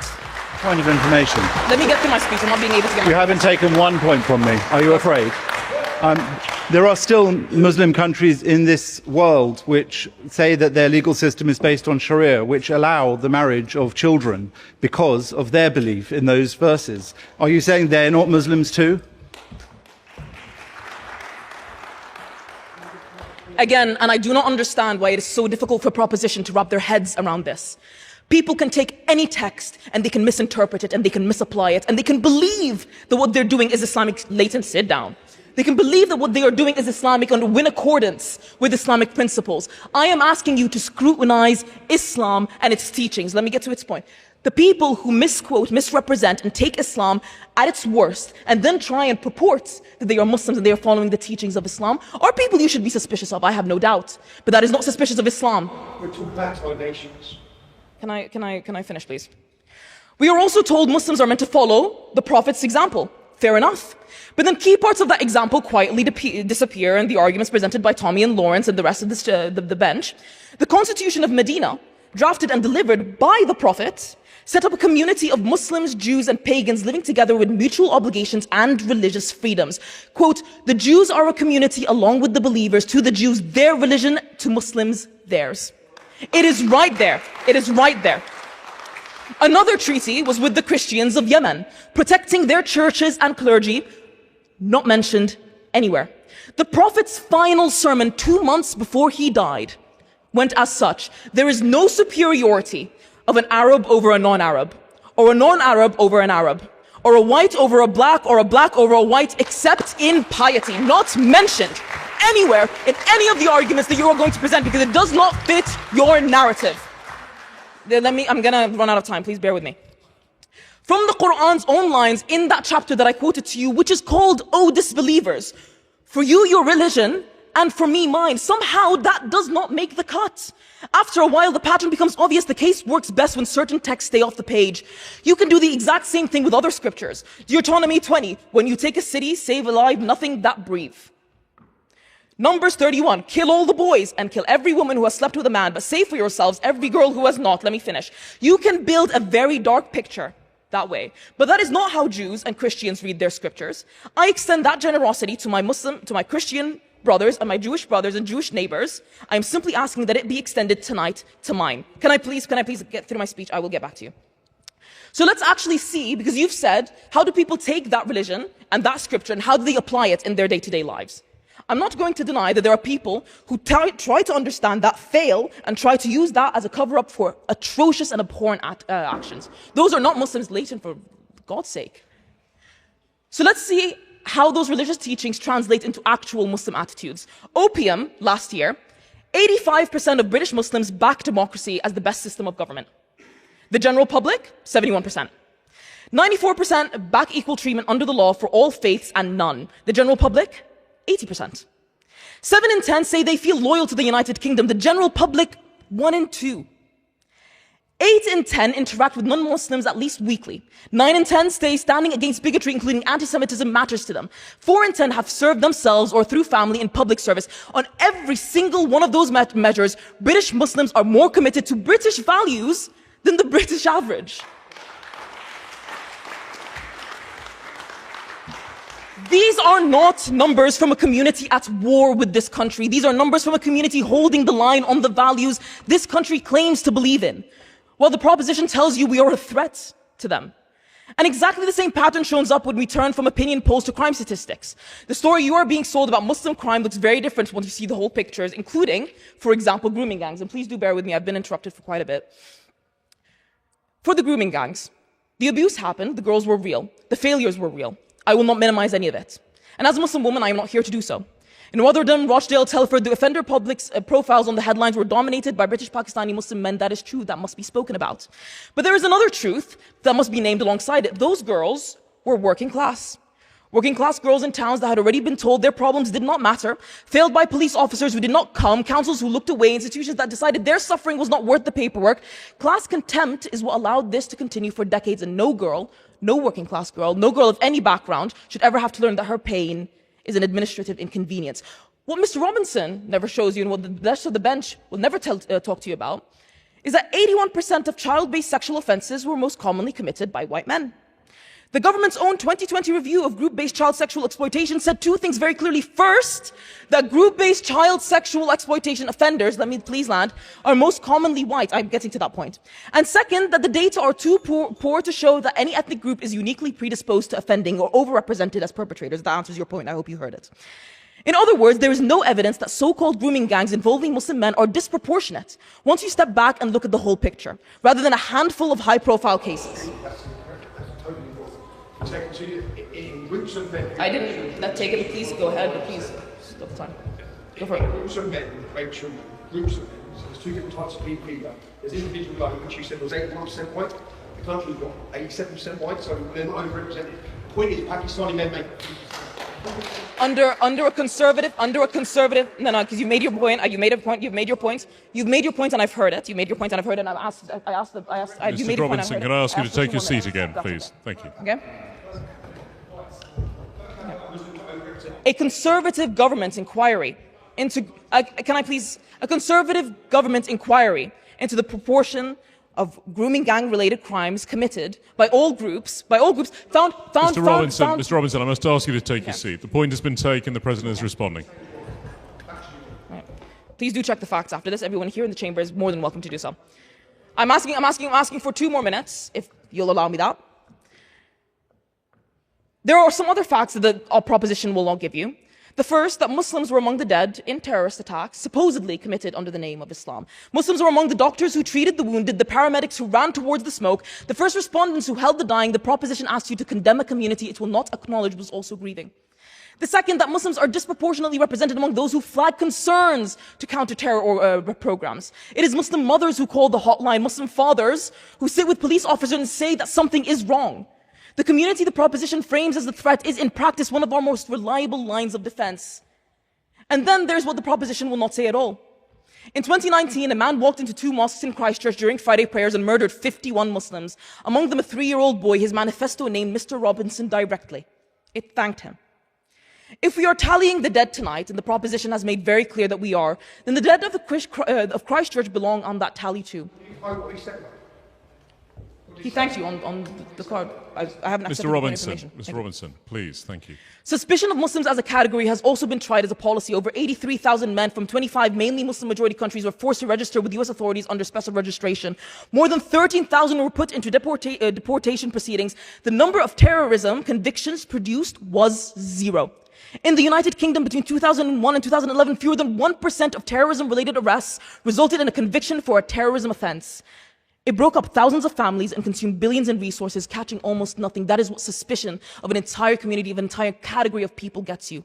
Nothing. I'm going to skip over to my ending. So when the proposition tells you that more suspicion makes Britain safer, I would like to ask them to look at the record. Not the theory, the record. And look too at who they are telling you to trust. And this is important because these are the people who are advocating for these points most. And it is important to know where they come from. In 2018, Mr. Robinson published videos claiming that Jamal Hijazi, a Syrian refugee schoolboy in Huddersfield whose assault on a playground had gone viral, was himself a violent bully. In fact, the video showed him being throttled and waterboarded by other people. Please give me a minute. Mr. Hijazi sued for libel. Mr. Justice Nicklin found Mr. Robinson's allegations were fake and highly defamatory and ordered him to pay £100,000 in damages. He did not go to prison for telling the truth about Muslim grooming gangs. He went to prison for lying about a vulnerable refugee child. Let me finish.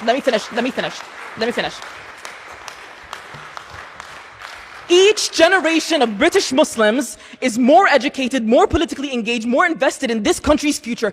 There are serious issues within some Muslim communities, and some of the most courageous people fighting those battles are Muslim women, doing it quietly without a platform, without a hedge fund manager paying their legal fees. So let me end where I began, with my faith and with this country.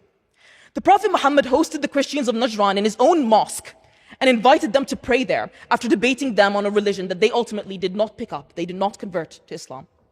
He guaranteed the Jews of Medina the protection of their religion and their descent. The book I believe to be the word of God says in plain Arabic, there is no compulsion in religion. For you, your religion, and for me, mine. That is the tradition that built me. That is the tradition that proposition is asking you to declare suspect. Free speech and debate is not something I do despite being a Muslim. It is something I do because of it. Hold on a second. So when I defend your right to read from my holy book in a voice dripping with contempt, when I sit through speeches calling my faith a danger and rise to them with evidence rather than writ, I'm not betraying my religion, I am practicing it. Half the team that built this debate are Muslim women. Do not let anyone sell you a false England, an England that was pure until the day your Muslim neighbor moved in. That England never existed. The real England is messier, it's kinder, it's more mixed. It is England where a Syrian schoolboy in a school playground deserves protection from lies, where 4 young people in Filton can oppose a weapons factory without being branded as terrorists, where a Muslim girl can walk to class without being treated as suspect. That England is still here. It is worth fighting for. So look at who is on which side of this argument tonight. Look at who is defending free speech and who is suing journalists.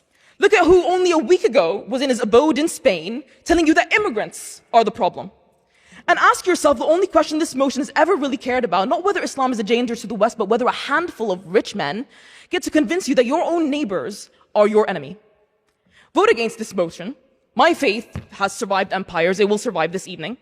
Vote against it to protect what is best in your own tradition, the right of every person in this country to be seen as a human being before they are seen as a category. They are not trying to fix this country. They are trying to own it. Do not let them own your anger or your England. We are not, and we never were, your enemy.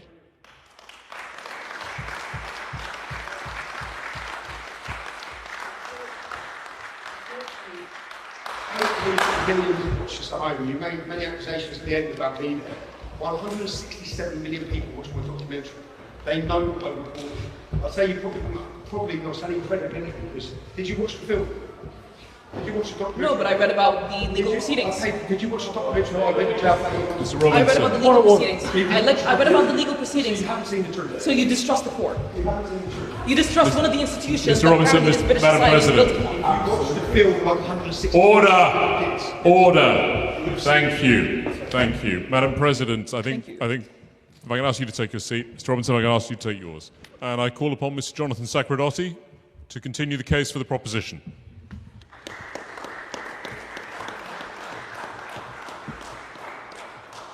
Thank you. Well, it's very good to be back in the Oxford Union. I just want to take up a few points that we've heard from the other side, which is really their strongest argument appears to be that anybody that's done something bad in the name of Islam actually wasn't really Muslim or wasn't really carrying out the true scripture of Islam.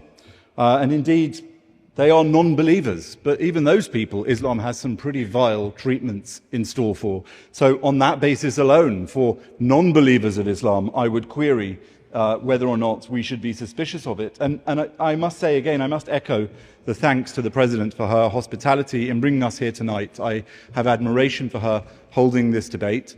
She was also a wonderful host at the dinner. Last time they sat me almost outside, but she had me on the high table. Indeed, she offered me some wine, but I thought that Allah had cursed wine, its drinker, its server, its seller, its buyer, its presser, and the one for whom it's pressed, the one who carries it, and the one to whom it is carried. So I hope that she still counts as a Muslim, given that her version of Islam is one that sounded much nicer than the one that many of us are familiar with.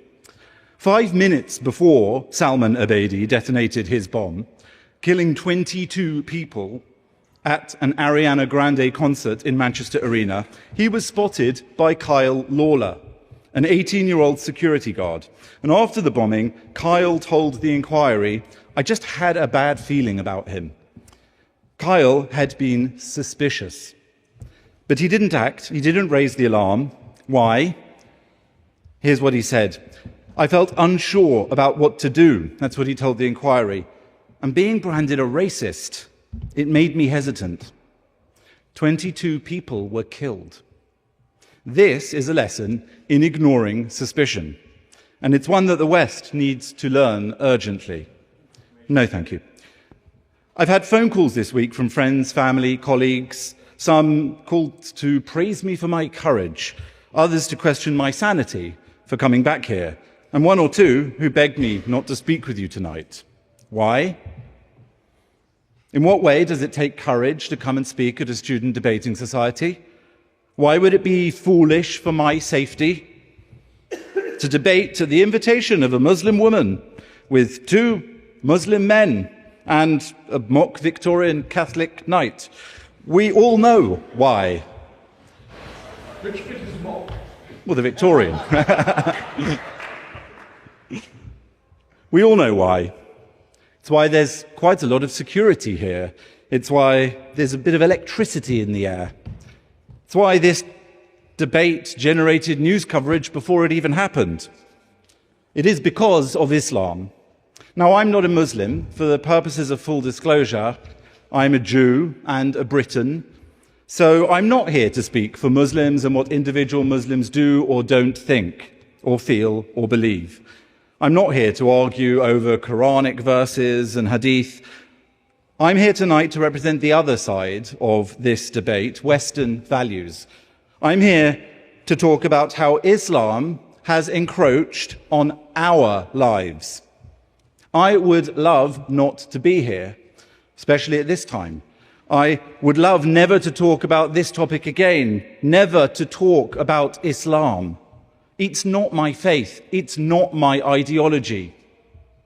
But over and over again, it has confronted me, coming for my life, for your lives.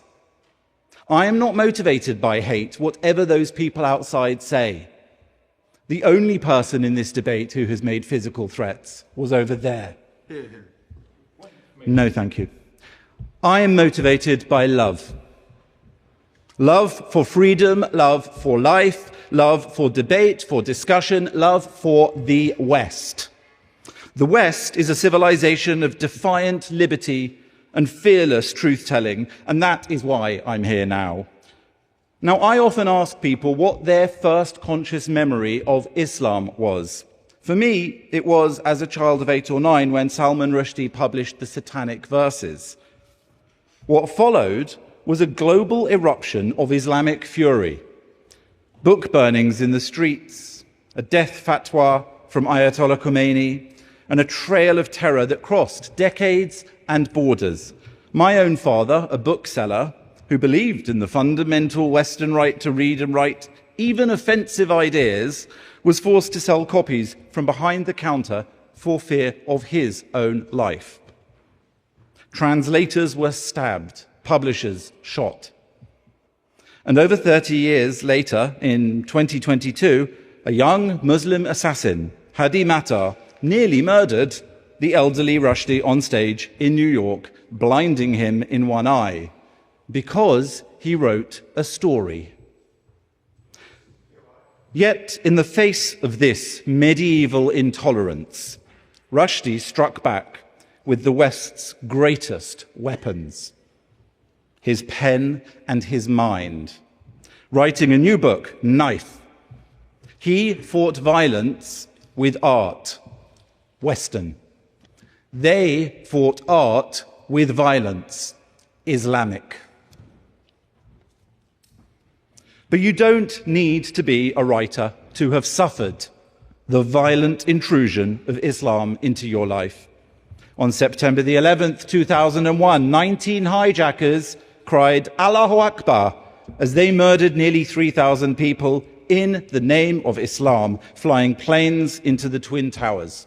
On the 7th of July 2005, 4 British Muslim suicide bombers slaughtered 52 commuters on London's tube and a bus, declaring, "We are at war and I am a soldier." In 2013, Michael Adebilajo beheaded the young British soldier Lee Rigby in broad daylight on a Woolwich street, and then proudly told police and cameras, his hands dripping in blood, "I'm a soldier of Allah." Theo van Gogh, stabbed, shot, nearly decapitated in Amsterdam for criticizing Islam. His killer pinned a note to the body declaring it was done, quotes, "by the law that commands me to cut off the head of anyone who insults Allah and his prophet."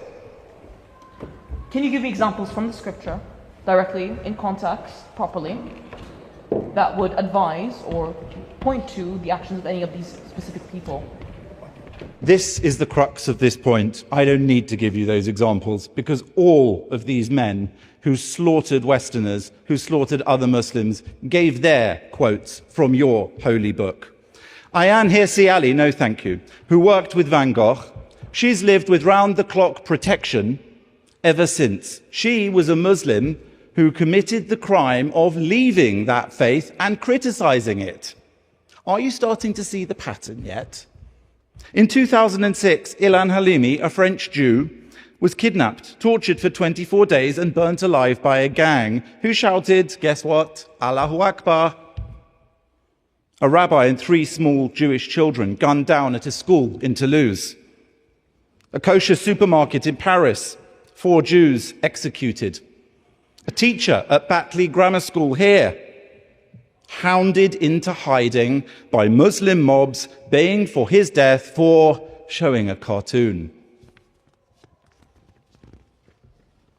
Charlie Hebdo, 3 gay friends in Reading, David Amos MP, Streatham, London Bridge, Westminster Bridge, Parsons Green, Manchester Victoria Station, journalists, gay men, Jews, MPs, commuters, police, ordinary citizens. The list goes on and on. Dishonest people will tell you that this is not Islam, but extremism. Extreme what? Extreme Jainism, extreme Quakerism. The 2 converts to Islam opposite cannot deny that those killers were Muslim, following their Islamic beliefs. They said it themselves. The list of Islamic contributions to our Western life demonstrates that human cost, the human cost that makes people in here afraid to even talk about Islam. That's why we're suspicious of Islam. And don't worry, I know that Islam is not all violence. It's also political. In 1928, Hassan al-Banna founded the Muslim Brotherhood, a disciplined movement to reverse the fading of traditional Islamic life in Egypt, building an entire alternative Islamic society. I have another couple of pages, which I hope you'll give me the courtesy of. Building an entire Islamic society, mosques, schools, charities, youth groups, businesses, institutions, which they then spread to the West. And their devised strategy was one of patient Islamic transformation from within. A civilizational jihad. Don't worry, that is not a far-right name made up by Tommy Robinson or me. That's actually what they called it, and we know that because the FBI seized their 1991 explanatory memorandum setting out the plan to settle in the West, build Islamic centers and bases, infiltrate institutions, and work until, quote, Allah's religion is made victorious over all other religions. no, thank you. Nearly a century later, they are widely accepted across Europe and in the US and much of the West as a dangerous threat to democracy. So Islam doesn't only attack with bombs. Sometimes it uses our own freedoms and our own land and our own institutions against us. And Islam's ambition to spread is not always so subtle. Historically, Islam is an ideology of conquest and expansionism. After Muhammad's death in 632, its armies burst out of Arabia and within a century conquered much of the ancient Christian world, the Middle East, North Africa, Egypt, Syria. They pushed into Spain, Al-Andalusi, where's that name from? They reached France, halted at Tours in 732. The honourable gentleman give way. Yes. Reminded what happened in 1492. Thank you for the reminder. Forgotten it that the Muslims were expelled along with the Jews from Spain by Christians. They were indeed. These sorts of wrongs have happened between all religions throughout history. And 14th century, excuse me, absolutely. And if you would like to invite me back, Sir Rees-Mogg, I would be delighted to debate your religion and your faith and the wrongs that it has done my people as well. But that is for another evening.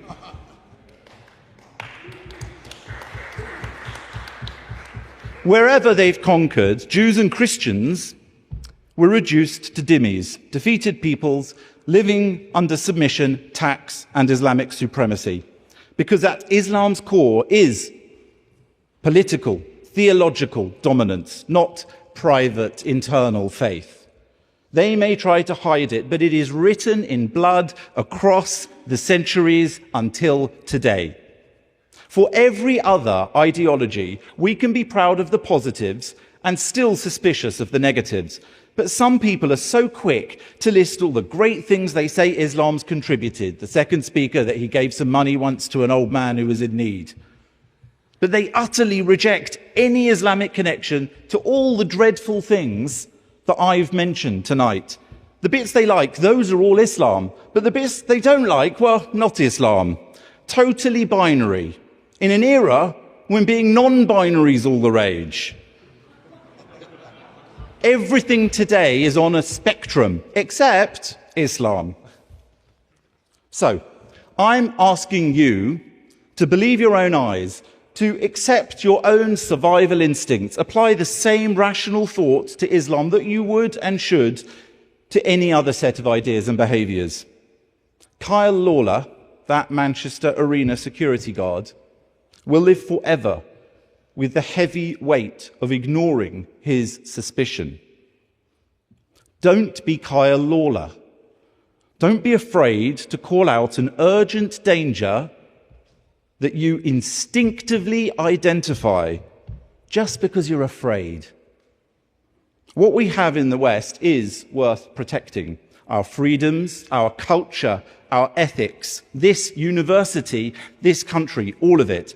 And it can compete, it can win, but only if you stay curious, stay intelligent, stay suspicious, especially of Islam.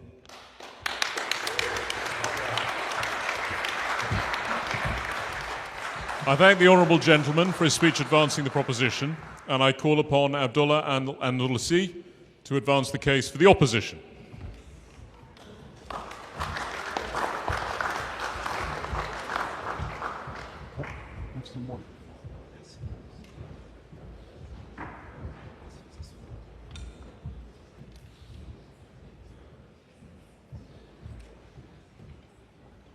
Thank you.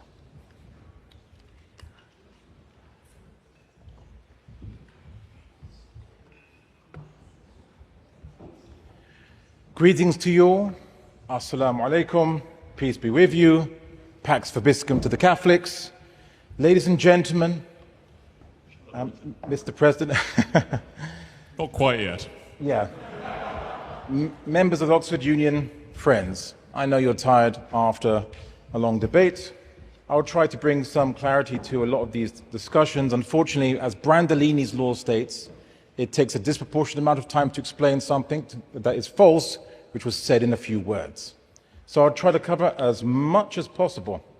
My background is Portuguese, so I might have unpatriotic thoughts when it comes to the World Cup. Força Portugal! But I will say that my background is actually more fascinating than this. From my mother's side of the family, I discovered that we descend from a Jewish family that was, a couple centuries ago, persuaded to be Catholic and wasn't able to escape Spain.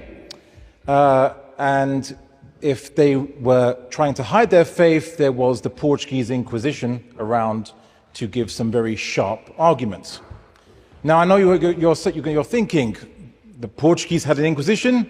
Yes. No one expects the Portuguese Inquisition. So, this title is a funny one, and I'm going to try to deal with as many points as possible. I think that if we looked at Hermann Ebbing, the German member of the Free Democratic Party, who argued when he was found with child photos that if he was prosecuted publicly, it would increase anti-Semitism, and his sentence was reduced. Tom Artyom Alexandrovich, again, someone caught in Las Vegas, left to Israel and very quietly allowed to escape bail. And of course, well, Jeffrey Epstein, Weinstein. If we said, wait a second, what do they all have in common? Should we start being suspicious of what they all have in common? You'd say that's anti-Semitic, and rightly so. So could we not extend, perhaps, the same latitude to criminals in every other community on planet Earth? Please. None of those people used the Torah to justify sexual abuse, for example, or any of those things, because it's not in there. They did it because they're bad people, you mean the not Mishnah, because they're perhaps? Jews. Some, actually, that there's been some quirky rabbis, not actually part of the mainstream, but have argued for permissibility to have sexual relations with a child over 3 years old. Would we say, oh, that means that all Jews are allowed to do that, and that's allowed for Jews? No, it's not. Right? So anyone can, as the saying goes by Shakespeare, the devil can quote scripture. Okay. Well, I'm going to go into. Patience, Gentlemen, can I remind you of the forms of the House, please? I think I've made him a little irate. It's okay. Please, just, no, I'm trying to talk about the principle. Sir, can I ask you to please refrain from interrupting the speaker? We have discussed the forms of the House. If you wish to make a point of information, please rise and do so. Otherwise, please allow the speaker to continue. Thank you. So, let's discuss as many things as possible, and I'm going to speed up a little bit. So, people talk about what ISIS did to Yazidis. Where were the Yazidis, by the way? Or in the Middle East? For how long? 1,400 years. And who were their neighbors for 1,400 years? Muslims. So did Muslims only after 1,400 years say, wait a second, those look a bit funny. Yazidis, let's persecute them and kill them. That's how ridiculous the argument is. You know, I find it a shame that people only realized, despite all the rhetoric that Iran wants to kill all Jews, that the only time we realized that Jews were actually in Iran was when Israel blew up a synagogue in Tehran. Tehran has 30 synagogues, by the way. 6,000 Jews live in Tehran. Other issues. Let's see if I can go even quicker. The Quran says very clearly there's no compulsion in religion. It has not. There's actually 4 mentions of the word compulsion in the Quran, and every single one, it's always not to compel. Every single one. There's not a verse that's not mentioned. One second. There's not a verse that's not mentioned often, which is, it said, if God so willed, He would have created the whole world following one religion. So if that's the case, who are you to compel when basically religion should be only for God, i.e. God decides who is guided and who is not? That's not a verse of the Quran, right? We're not allowed to compel anyone to become Muslim. But also, sure. Why can't you buy a plane to Riyadh? Well, you can if you probably say, I'm not sure about Riyadh, but in Pakistan, which is an Islamic republic, you can. Just say you're Christian and you get beer, right? That's the point, is that let's pick the worst country we can find out of 50 countries and judge all Muslims by it, when the vast majority clearly go against your argument. Oh yes, it was said, doesn't Islam say you must kill gays, people who are homosexual?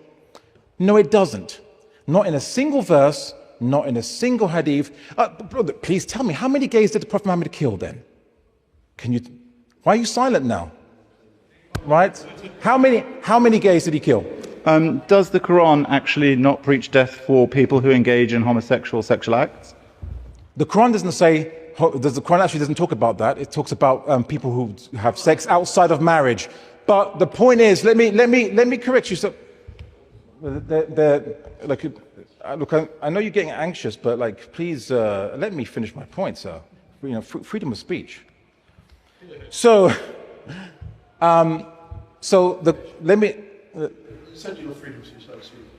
Sorry?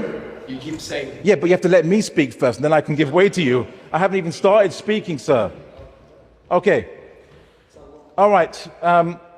I think you have to judge religion based on the teachings, on the text, because that's where the religion comes from. If we judged religion or any moral ideology or belief system by its adherents, we would basically condemn all morality and humanity at all, because there's always criminals, always someone that are self-centered, despite their high-minded claims. Also, the laws that do exist on some of the books in the Muslim world, unfortunately, were taken from somewhere. The idea of the homosexual was invented in the 19th century, as in the idea that you should classify people by sexuality, homosexuality, heterosexuality, and so on. Krafft von Ebing was the person. And then the Victorians developed an idea that you should be intolerant about these people. It was a mental disease. And then they imported it or exported it into the Muslim world, when we never had the concept of the heterosexual, bisexual, homosexual. Everyone was just people. Right? So, and then we're blamed for basically adopting an older version of the West. We have to update to West 2.0, and we're being blamed for still on West 1.0. I would argue we should be in West 0.0, but it's because in Islam, we didn't have such persecutions that the West encountered. Let me finish that, then I'll take it. I'll take it in a second. Point you mentioned? All right, I'll take it in a second. Are you So I didn't accept it. Sorry, I didn't accept gentlemen, it. he said he'll take one in a moment. Please allow him to continue. Thank you. So basically, if the Muslim world doesn't accept the forcefully imposed ideas and concepts from the West, we're somehow being intolerant of the West. That's kind of how you've been sounding throughout this entire discussion today, actually. I think the second thing is Sharia can't be imposed on non-Muslims. The Quran says, regards those Jews and Christians, Jews coming to the Prophet Muhammad to seek his judgment, and then they didn't accept it. So what does the Quran say? If they don't accept it, then turn away from them. Say, you go judge by your own book. It says judge. The people of the book should judge by their own book. It's actually in the Quran. Okay, I'll take it one from you. So, few points. There's more actions full of bullshit. So, what? Mr. Jones-Lyons, please sit down. Thank you. Mr. Jones-Lyons, please sit down. Thank you very much. Okay, if I may continue. Look, you know, the thing is, one of the issues that as Muslims face is that we are constantly on trial for our own existence. Like the stakes today is not an academic stake. The stakes are something much greater, because these people have proposed certain policies, such as, you know, religious tests and ethnic cleansing. Remigration. And this is the threat that is basically upon a religious minority in the West. We're constantly in judgment. A point of order has been raised, Mr. Fox. Who has advocated for ethnic cleansing? Here. At any point this evening. If the whole point of having a decent debate is in good faith. This is a point of order or a point of information? Mr. Fox, I hear your point of order. I hear your point of order. Ms. Andalusi, could I ask you to clarify who has advocated for ethnic cleansing? Britain First. Members I've encountered of the Restore the Party. You're mentioning are not at this debate. Some of the friends of these individuals, which I will bring. Mr. Annesley, I must ask you to withdraw the remark as it relates to the opposition bench, simply because the people that you're citing are not at this debate. Are you able to say that any of the gentlemen opposite have made that comment? So that's fine. I retract.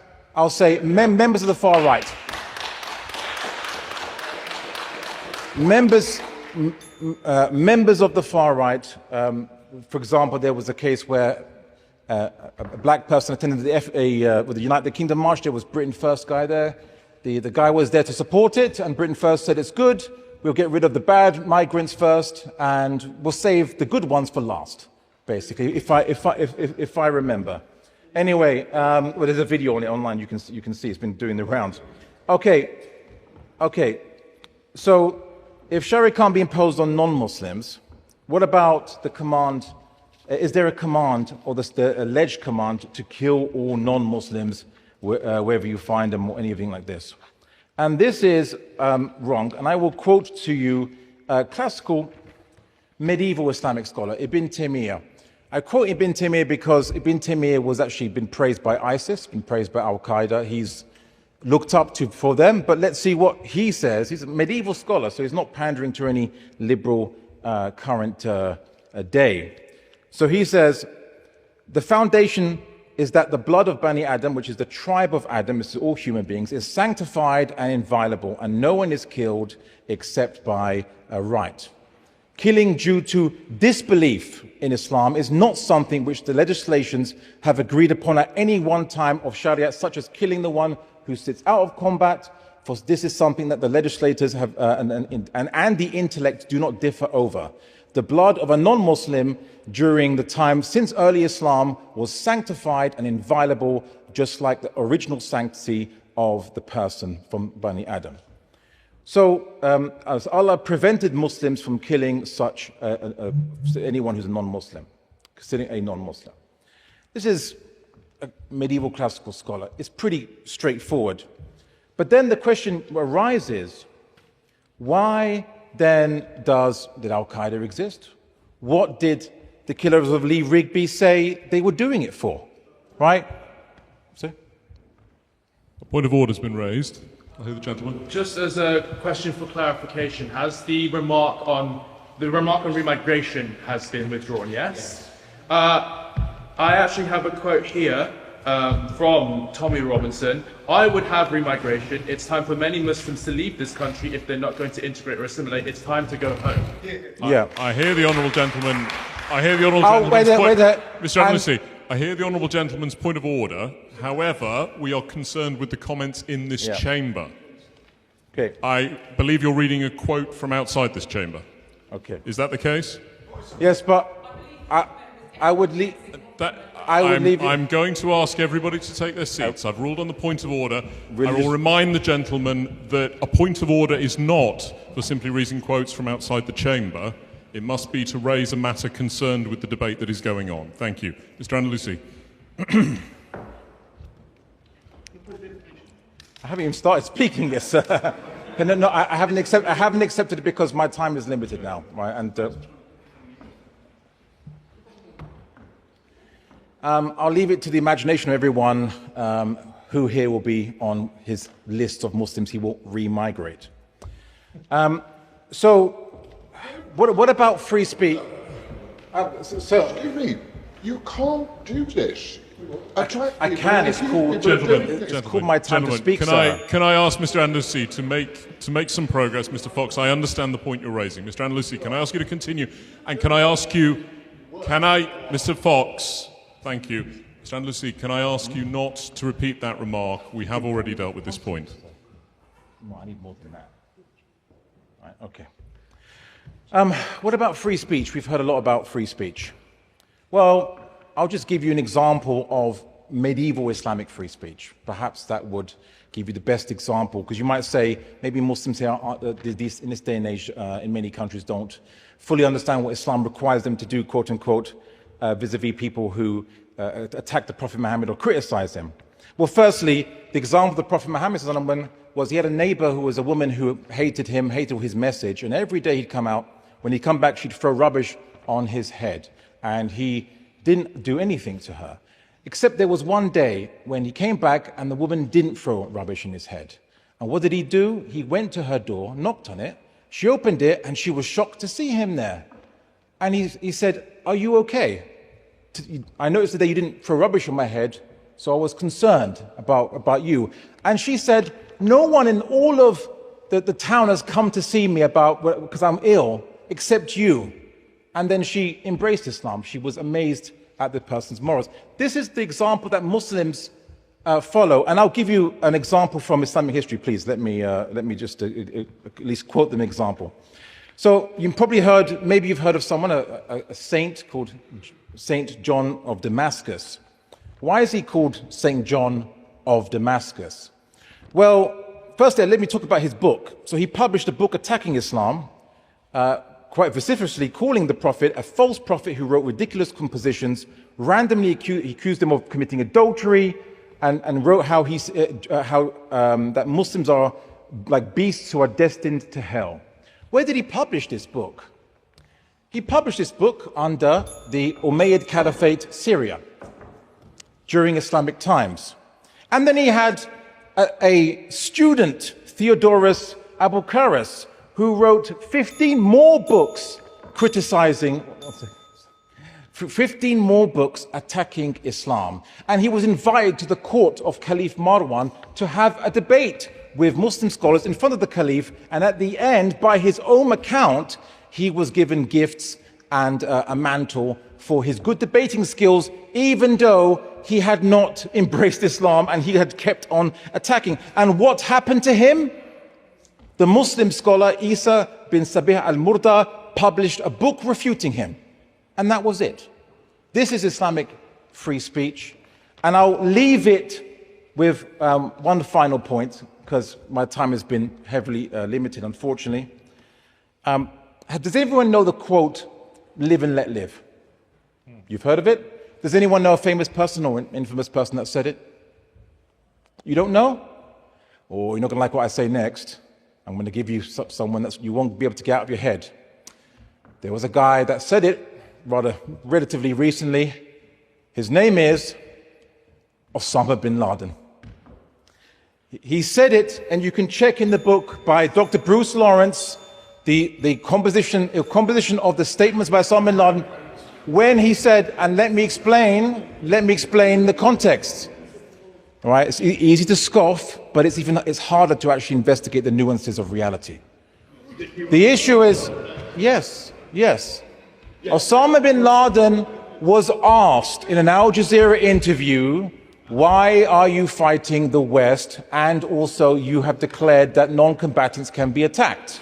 So he said that because the West kills our women and children, and I want to protect our women and children by making the West pay a price to feel our pain in the same way to stop them from bombing us. This is not an Islamic logic, by the way.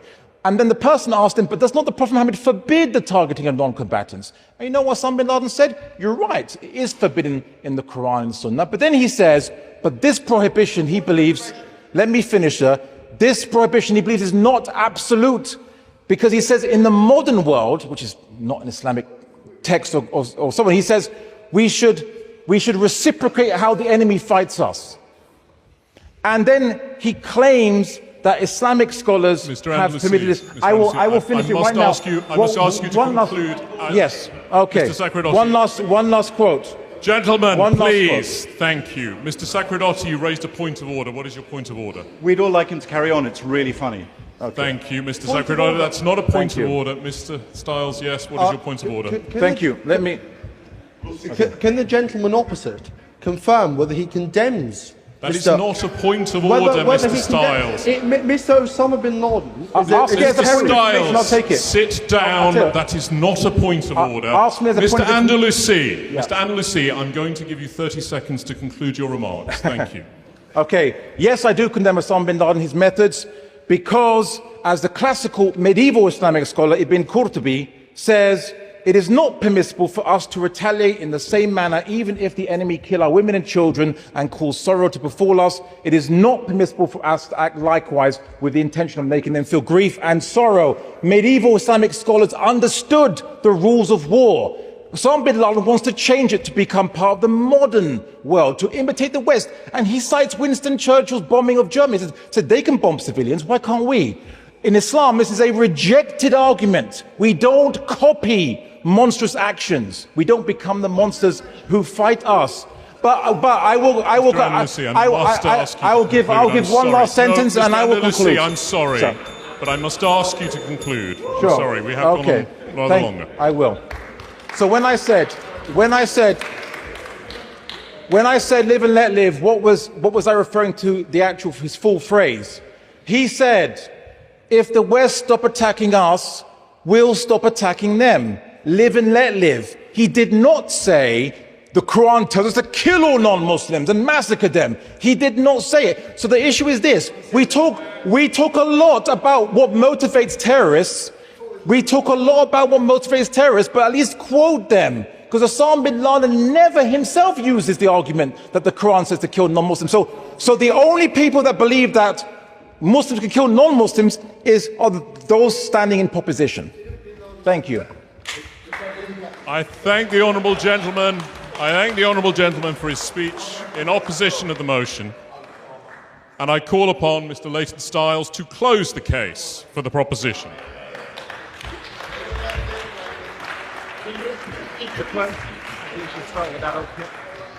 Thank you, Mr. Chair. I mean, I must say, I'm not sure how I can top that.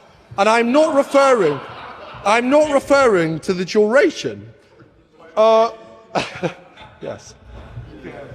So the album by Bin Laden, Live and Let Live, I hear it's great for side proposition. He talks about live and let live, and then continues to quote Osama bin Laden on all kinds of different aspects. The question I was going to ask you, Mr. Chair, was whether he condemns him, because if he does, I'm not sure why he quoted him so very much. I suppose that's a question for the gentleman, and you never took many of mine, so I'm going to wait. Now, I must say, Mr. Chair, when I first accepted to speak in this debate, I assumed I would be the most right-wing individual in the chamber. However, looking at the speakers alongside me, I am pleased to report this is no longer the case. Instead, this debate has already achieved something I previously thought impossible. In fact, we've encouraged Mr. Jacob Rees-Mogg and Mr. Tommy Robinson to finally disagree on something. If anything, Mr. Chair, at least the Oxford Union still performs miracles. But that observation points to something quite important. The easiest mistake this House could make would be to assume that our argument belongs to one political tribe. That is not true. The argument I make tonight is not necessarily a conservative one, believe it or not. It is actually a liberal one. So, yes, Mr. Chair, I rise to propose the motion that the West does, in fact, have the right to be suspicious of Islam and Mr. Osama bin Laden. Hear, hear. Before anybody rushes to outrage, however, let us be absolutely clear about what we are and what we are not arguing. We are not arguing that Muslims are lesser citizens. We are not arguing that Muslims deserve fewer rights. We are not arguing that Muslims deserve less dignity, less freedom than anybody else. Indeed, one of the defining achievements of Western liberal democracy is the principle that, as Martin Luther King said, and I'm sure you're a fan of him, sir, as well as Osama bin Laden, is that individuals... Point of order. Point of order has been raised. Mr. Andalusi. He said I'm a fan of Osama bin Laden, and in no way did I ever say that at all. I hear the point of order. Mr. Stiles. Actually, what I said, I'm sure he's a fan of him as well as Osama bin Laden. Which does suggest that you think he's a fan of Osama bin Laden. I'm no English language graduate, but I think that's... I'm willing to retract. Mr. Stiles, can I invite you to withdraw the accusation that he is a fan of Osama bin Laden? Of course, Mr. Chair. Thank I'm you. willing to withdraw, but I will leave that judgment to the audience. Indeed, one of the defining achievements of Western liberal democracy is the principle, as I said, as Martin Luther King said, that individuals are judged based on the content of their character, not their religion and not their race. The Muslim citizen deserves the same rights as the Christian, the Jew and the atheist who lives alongside them. What we are arguing is something much more simple, that ideas have no right to immunity from scrutiny. Religions have no right to exemption from criticism. Ideologies have no right to deference. The West has long been suspicious of numerous forms of ideas: monarchism, fascism, communism, Islamism, to name a few. And if we have the right to be suspicious of every other major belief, why should Islam be uniquely exempt? One may criticise the authority of the pontiff, the Pope. One may criticise the authority of the Quran. There is no double standard. Of course. On that basis, when someone criticises the Pope, when someone criticises Catholic teachings, is it a threat against the dignity of Catholics? No, of course not. No, no, no, no. Point of information. Of course. But are we're not arguing about whether you have a right to be suspicious of Islam, but whether you are right to be suspicious of Islam. There's a difference. I'm sure you agree. The motion is we have a right to be. So sure, the West is right to be suspicious of Islam. That's absolutely fine. I think we're right to be suspicious of all sorts of ideologies, including, as I mentioned, of Christianity, of monarchism, communism, fascism, which we have been historically. You know, we're also right to be sceptical of Islamism, which Osama bin Laden seems to be a big fan of. Now, the opposition, Mr. Chair, have attempted to blur the distinction between criticism of Islam and prejudice against Muslims. But these are not the same thing. Suspicion of an idea is not hatred of a person. To question a doctrine is not to persecute its followers. Of course, I give way. So you invoked Martin Luther King. If we accept Dr. King's principle that people should be judged on the content of their character, why should we judge nearly 2 billion Muslims by the actions of the French minority?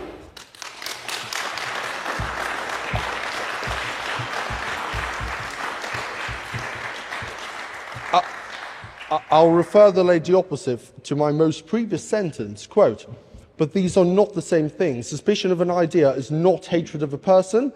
To question a doctrine is not to persecute its followers."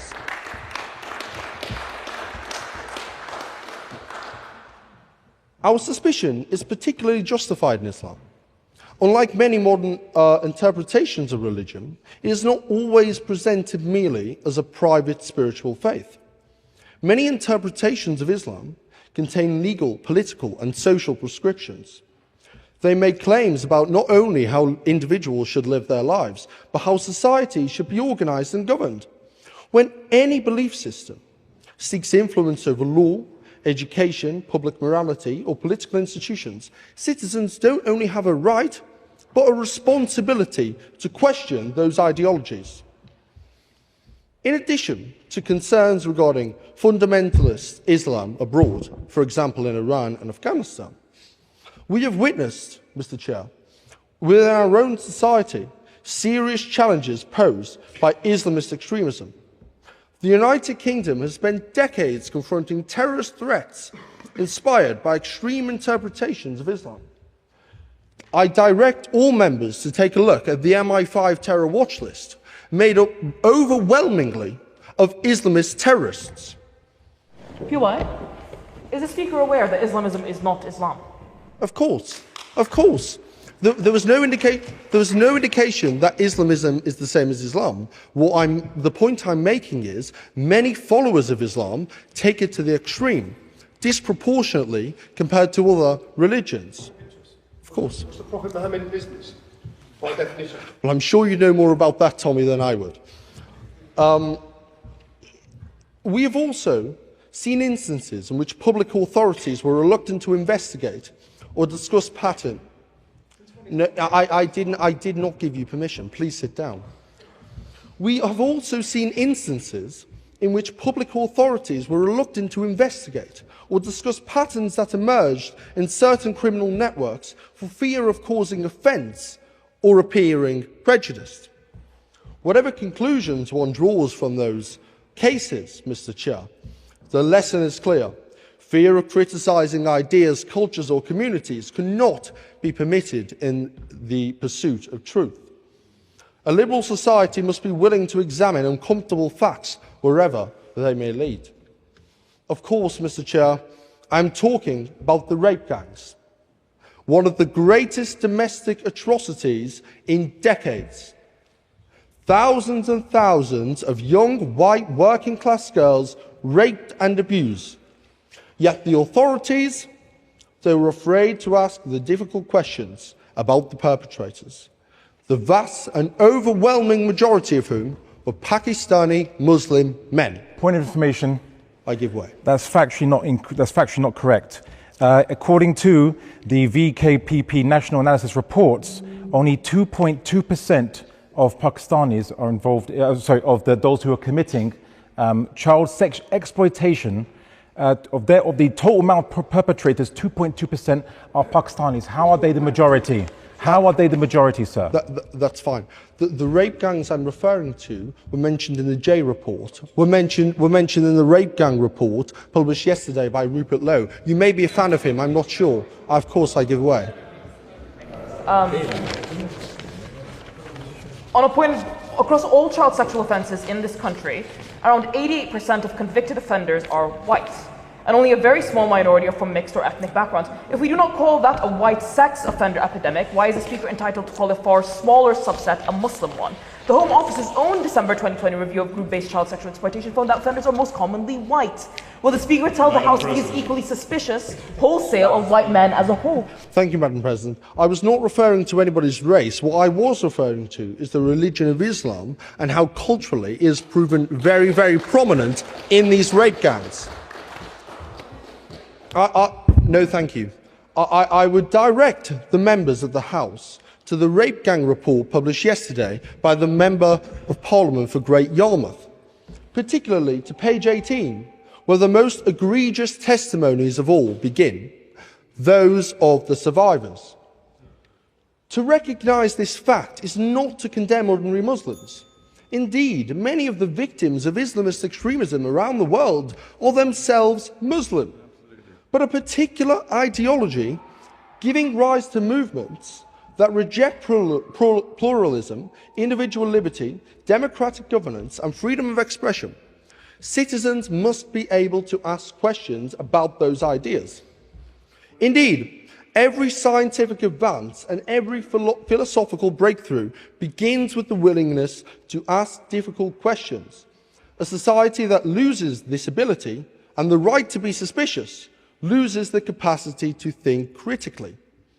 Ultimately, Mr. Chair, this debate is not alone about Islam. It is about whether any set of ideas should be protected from scrutiny because criticism may offend, of course. The debate is not actually about whether the West has a right to be suspicious of Islam. It is very specifically that the West is right. And I've pointed to... a bit of a distinction there. We're not saying you don't have a right. Thank you, Madam President. I've pointed to many examples as to why we would be right to, for example, the rape gangs. So if the answer is yes, that we should allow these ideas to be sheltered from scrutiny, then liberal democracy has fallen face first. It has failed. If the answer is no, and we should question these ideas, then the motion must stand, and you all must vote in proposition. We ask for no special suspicion of Islam.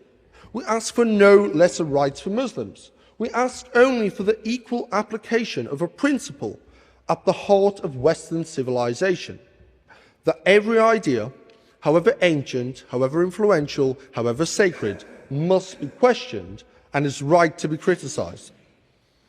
Islam is a powerful and influential set of ideas. Like with every other powerful set of ideas, it may be examined, criticised, and yes, regarded with suspicion. And if there is one thing everybody in this room can agree with, it is that being suspicious of propositions is entirely reasonable. After all, you've spent the last 10 minutes being suspicious of mine. So, of course. So the motion is actually this House believes the West as a whole is right to be suspicious of Islam. You're referring to individual suspicions and individual lines of inquiry. What this motion is referring to, and what I hope... I think we have the point, sir. Please allow the speaker to respond. Is it a systemic? Sir, please allow the speaker to respond. Thank you. Well, there was about 4 questions in there. I'm not sure which one to respond to. I'll go with the second or the third, or maybe the fifth. I'm not sure. What I would say to you is, in America, they're very suspicious of Islam, and they've had a very successful immigration policy. Over here, we're increasingly, as a society, suspicious of Islam, for some of the reasons I've mentioned, including the rape gangs, including the MI5 terror watch list, made up overwhelmingly of Islamist terrorists. So I hope that answers one of your vast array of questions. Now, for those reasons, Mr. Chair, including the fact that most of this room have probably been very suspicious of my propositions for the last 10 minutes, and maybe rightly so, I am also suspicious of Islam. And for those reasons, Mr. Chair, I beg the House to vote in proposition. Thank you very much.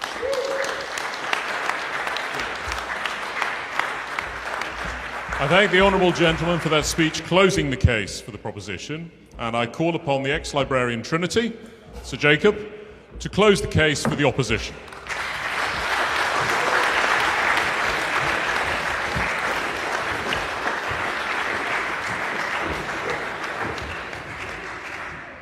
Mr. Chairman, may I begin by adding my congratulations to the President for being incredibly steadfast and stalwart against extraordinary pressure and hostility from people who ought to have known better and should have supported her in defending free speech.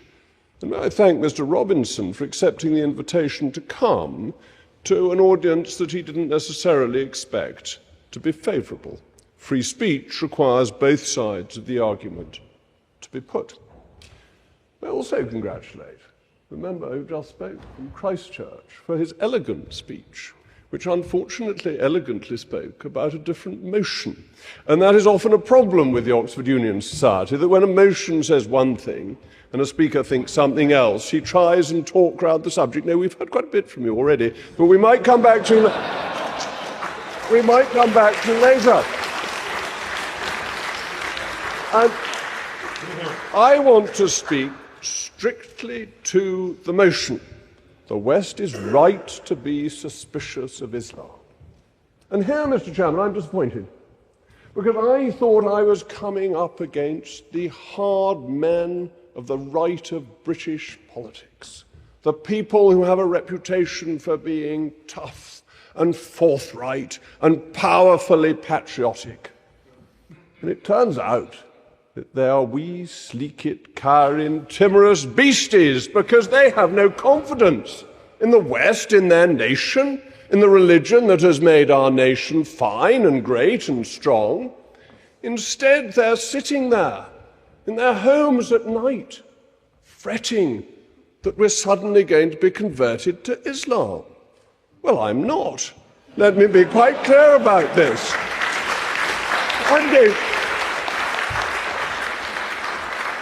Because I believe in the enormous strength of the West and of Western values.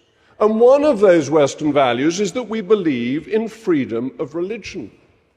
But we partly believe in that because freedom of religion, freedom of ideas, freedom of speech, of which freedom of religion must be a subset, has made us strong.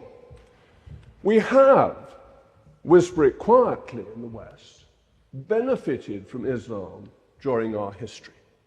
What about Al-Khwarizmi, circa 820, even a bit before my time, who gave us the advantage of numbers? It took us 300 years to get his numbering system into Latin, or even into English. But that has been the foundation of capitalism. Without the numbering system that has come to us from Islam, we would not have the strength of capitalism that has made us strong and rich and prosperous and successful. But what about the Laffer curve? Now, there may be some people here who like the Laffer curve. I love it. I love this idea that lower taxes are a jolly good thing. I want them to be a good deal lower. But Arthur Laffer himself recognizes the value of Ibn Khaldun, who wrote 600 years before Arthur Laffer in 1377, beginning to come into my time. I think I was probably at school by then, but hadn't come up to Oxford yet. 1377, 600 years. What did he say? It's rather wonderful how he put it. He said that when a sultan comes to the throne, he has low taxes and lots of income, and when he's old, he has high taxes and no income. That is a beautiful encapsulation of the Laffer curve, and it comes from an Islamic scholar. If only the West had the wisdom to be a little bit less suspicious of some things that come from Islam, we might have lower taxes and a stronger growing economy. And go on, I'll give way to you. Could you maybe come up with something a little more current from an Islamic scholar like, say, Osama bin Laden or someone? Well, I know the side opposite, a friendly obsession with Mr. bin Laden. I'm not a fan of his, let me make that absolutely clear. I think he's one of the most evil men to have come into the world in the last 100 years. No, yes, to come into the world in the last 100 years. A fundamentally evil, bad man. But if we go through the history of evil and bad men, are they all Muslim? Or dare I say that there are some Christians who have committed great and evil acts? There are people of all faiths. There are particularly atheists who are very dangerous. Stalin was an atheist, one of the great killers. Mao was an atheist, one of the great killers. You can't blame Mao and Stalin on Islam. And those are the risks we should be worried about. We should be worried about China and about Russia, people who threaten our safety. One, a totalitarian atheist state, and one, probably an Orthodox state. The Orthodox Church's relationship with the Russian state is pretty close. But do I dismiss all orthodoxy? Or do I in fact want it to come into union with Rome? And what about other people who have been important? I'm going to make the comparison, and I know my honourable friend opposite doesn't like to have historical comparisons, but they matter. We learn from our history. But the Christians in 1204 sacked and pillaged and destroyed Constantinople. They stole things, they took things, some of them you can still see in Venice today. When in 1453 the 21-year-old Mehmed II took Constantinople, do you know what he did? He wrote down some of the great works of Western literature, scholarship and philosophy so that they were preserved. He had ancient manuscripts copied for their preservation. These are documents that might otherwise have been lost to us and to Western civilization. So my starting point on this suspicion is we should of course not be suspicious, because there are times when freedom of religion, recognizing what other people can do, has benefited our way of life. And I am a great and unapologetic advocate for our way of life. Because when you go back to Mehmed II and you roll on for the next 100 and 150 years, Constantinople was the greatest, the richest, the cleanest, the most civilized city in the world. We were a backwater in comparison. But how did we succeed? What made us work? What made us work is that we developed a constitutional system of which we should be immeasurably proud and which is so strong that we can afford to have 6% of the country being Muslims without worrying about it at all. They are welcome fellow citizens. They are not going to take us over because our constitution will not allow Sharia law to become the law of the land. A democratic Westminster Parliament will not vote for that. So fear not.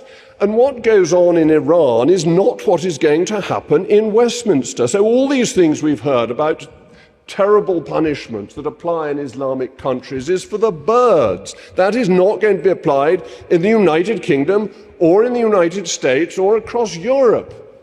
We're going to be able to keep our way of life, have confidence, have faith. Now, confidence and faith, I give way to the honourable gentleman.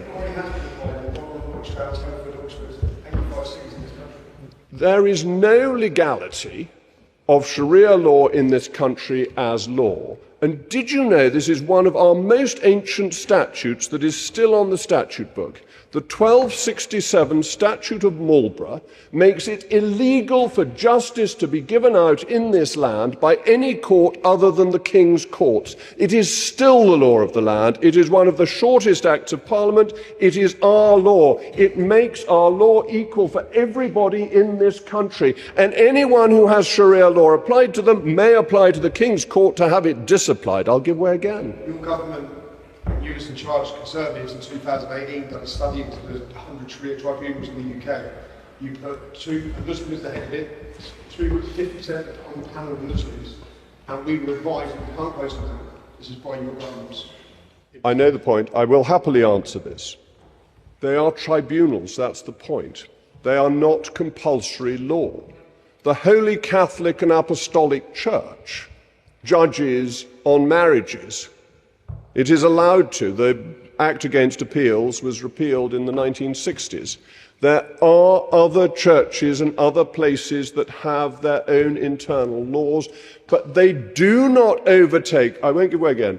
It's getting late. I think everyone's probably quite keen to go home. But we've outlasted the protesters, haven't we? Which is, I think, a very good thing to have done. Well, Lord, I've been having a go at this lot for being wet wipes, but they're the serious wet wipes. Come on, I'll give it to you again.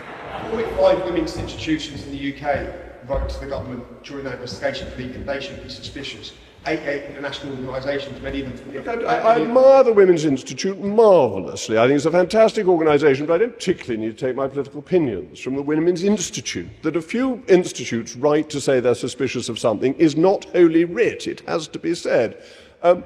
It's the question. I won't give way any further because I do need to allow people to go home and to bed, to sleep, perchance to dream. But I wish to... Or in some cases they may have other intentions, but I won't go into that. They may worry it's not allowed under some laws or another, and it's probably not allowed by Holy Mother Church either. So, anyway, I'm expecting everyone to behave very well.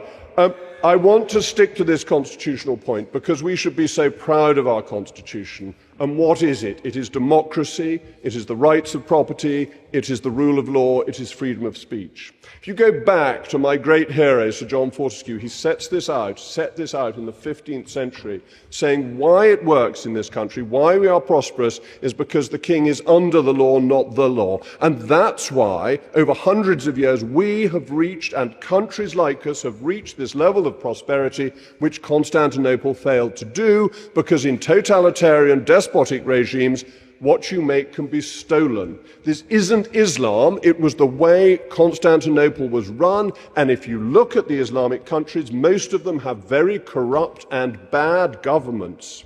And that has led to serious problems for them.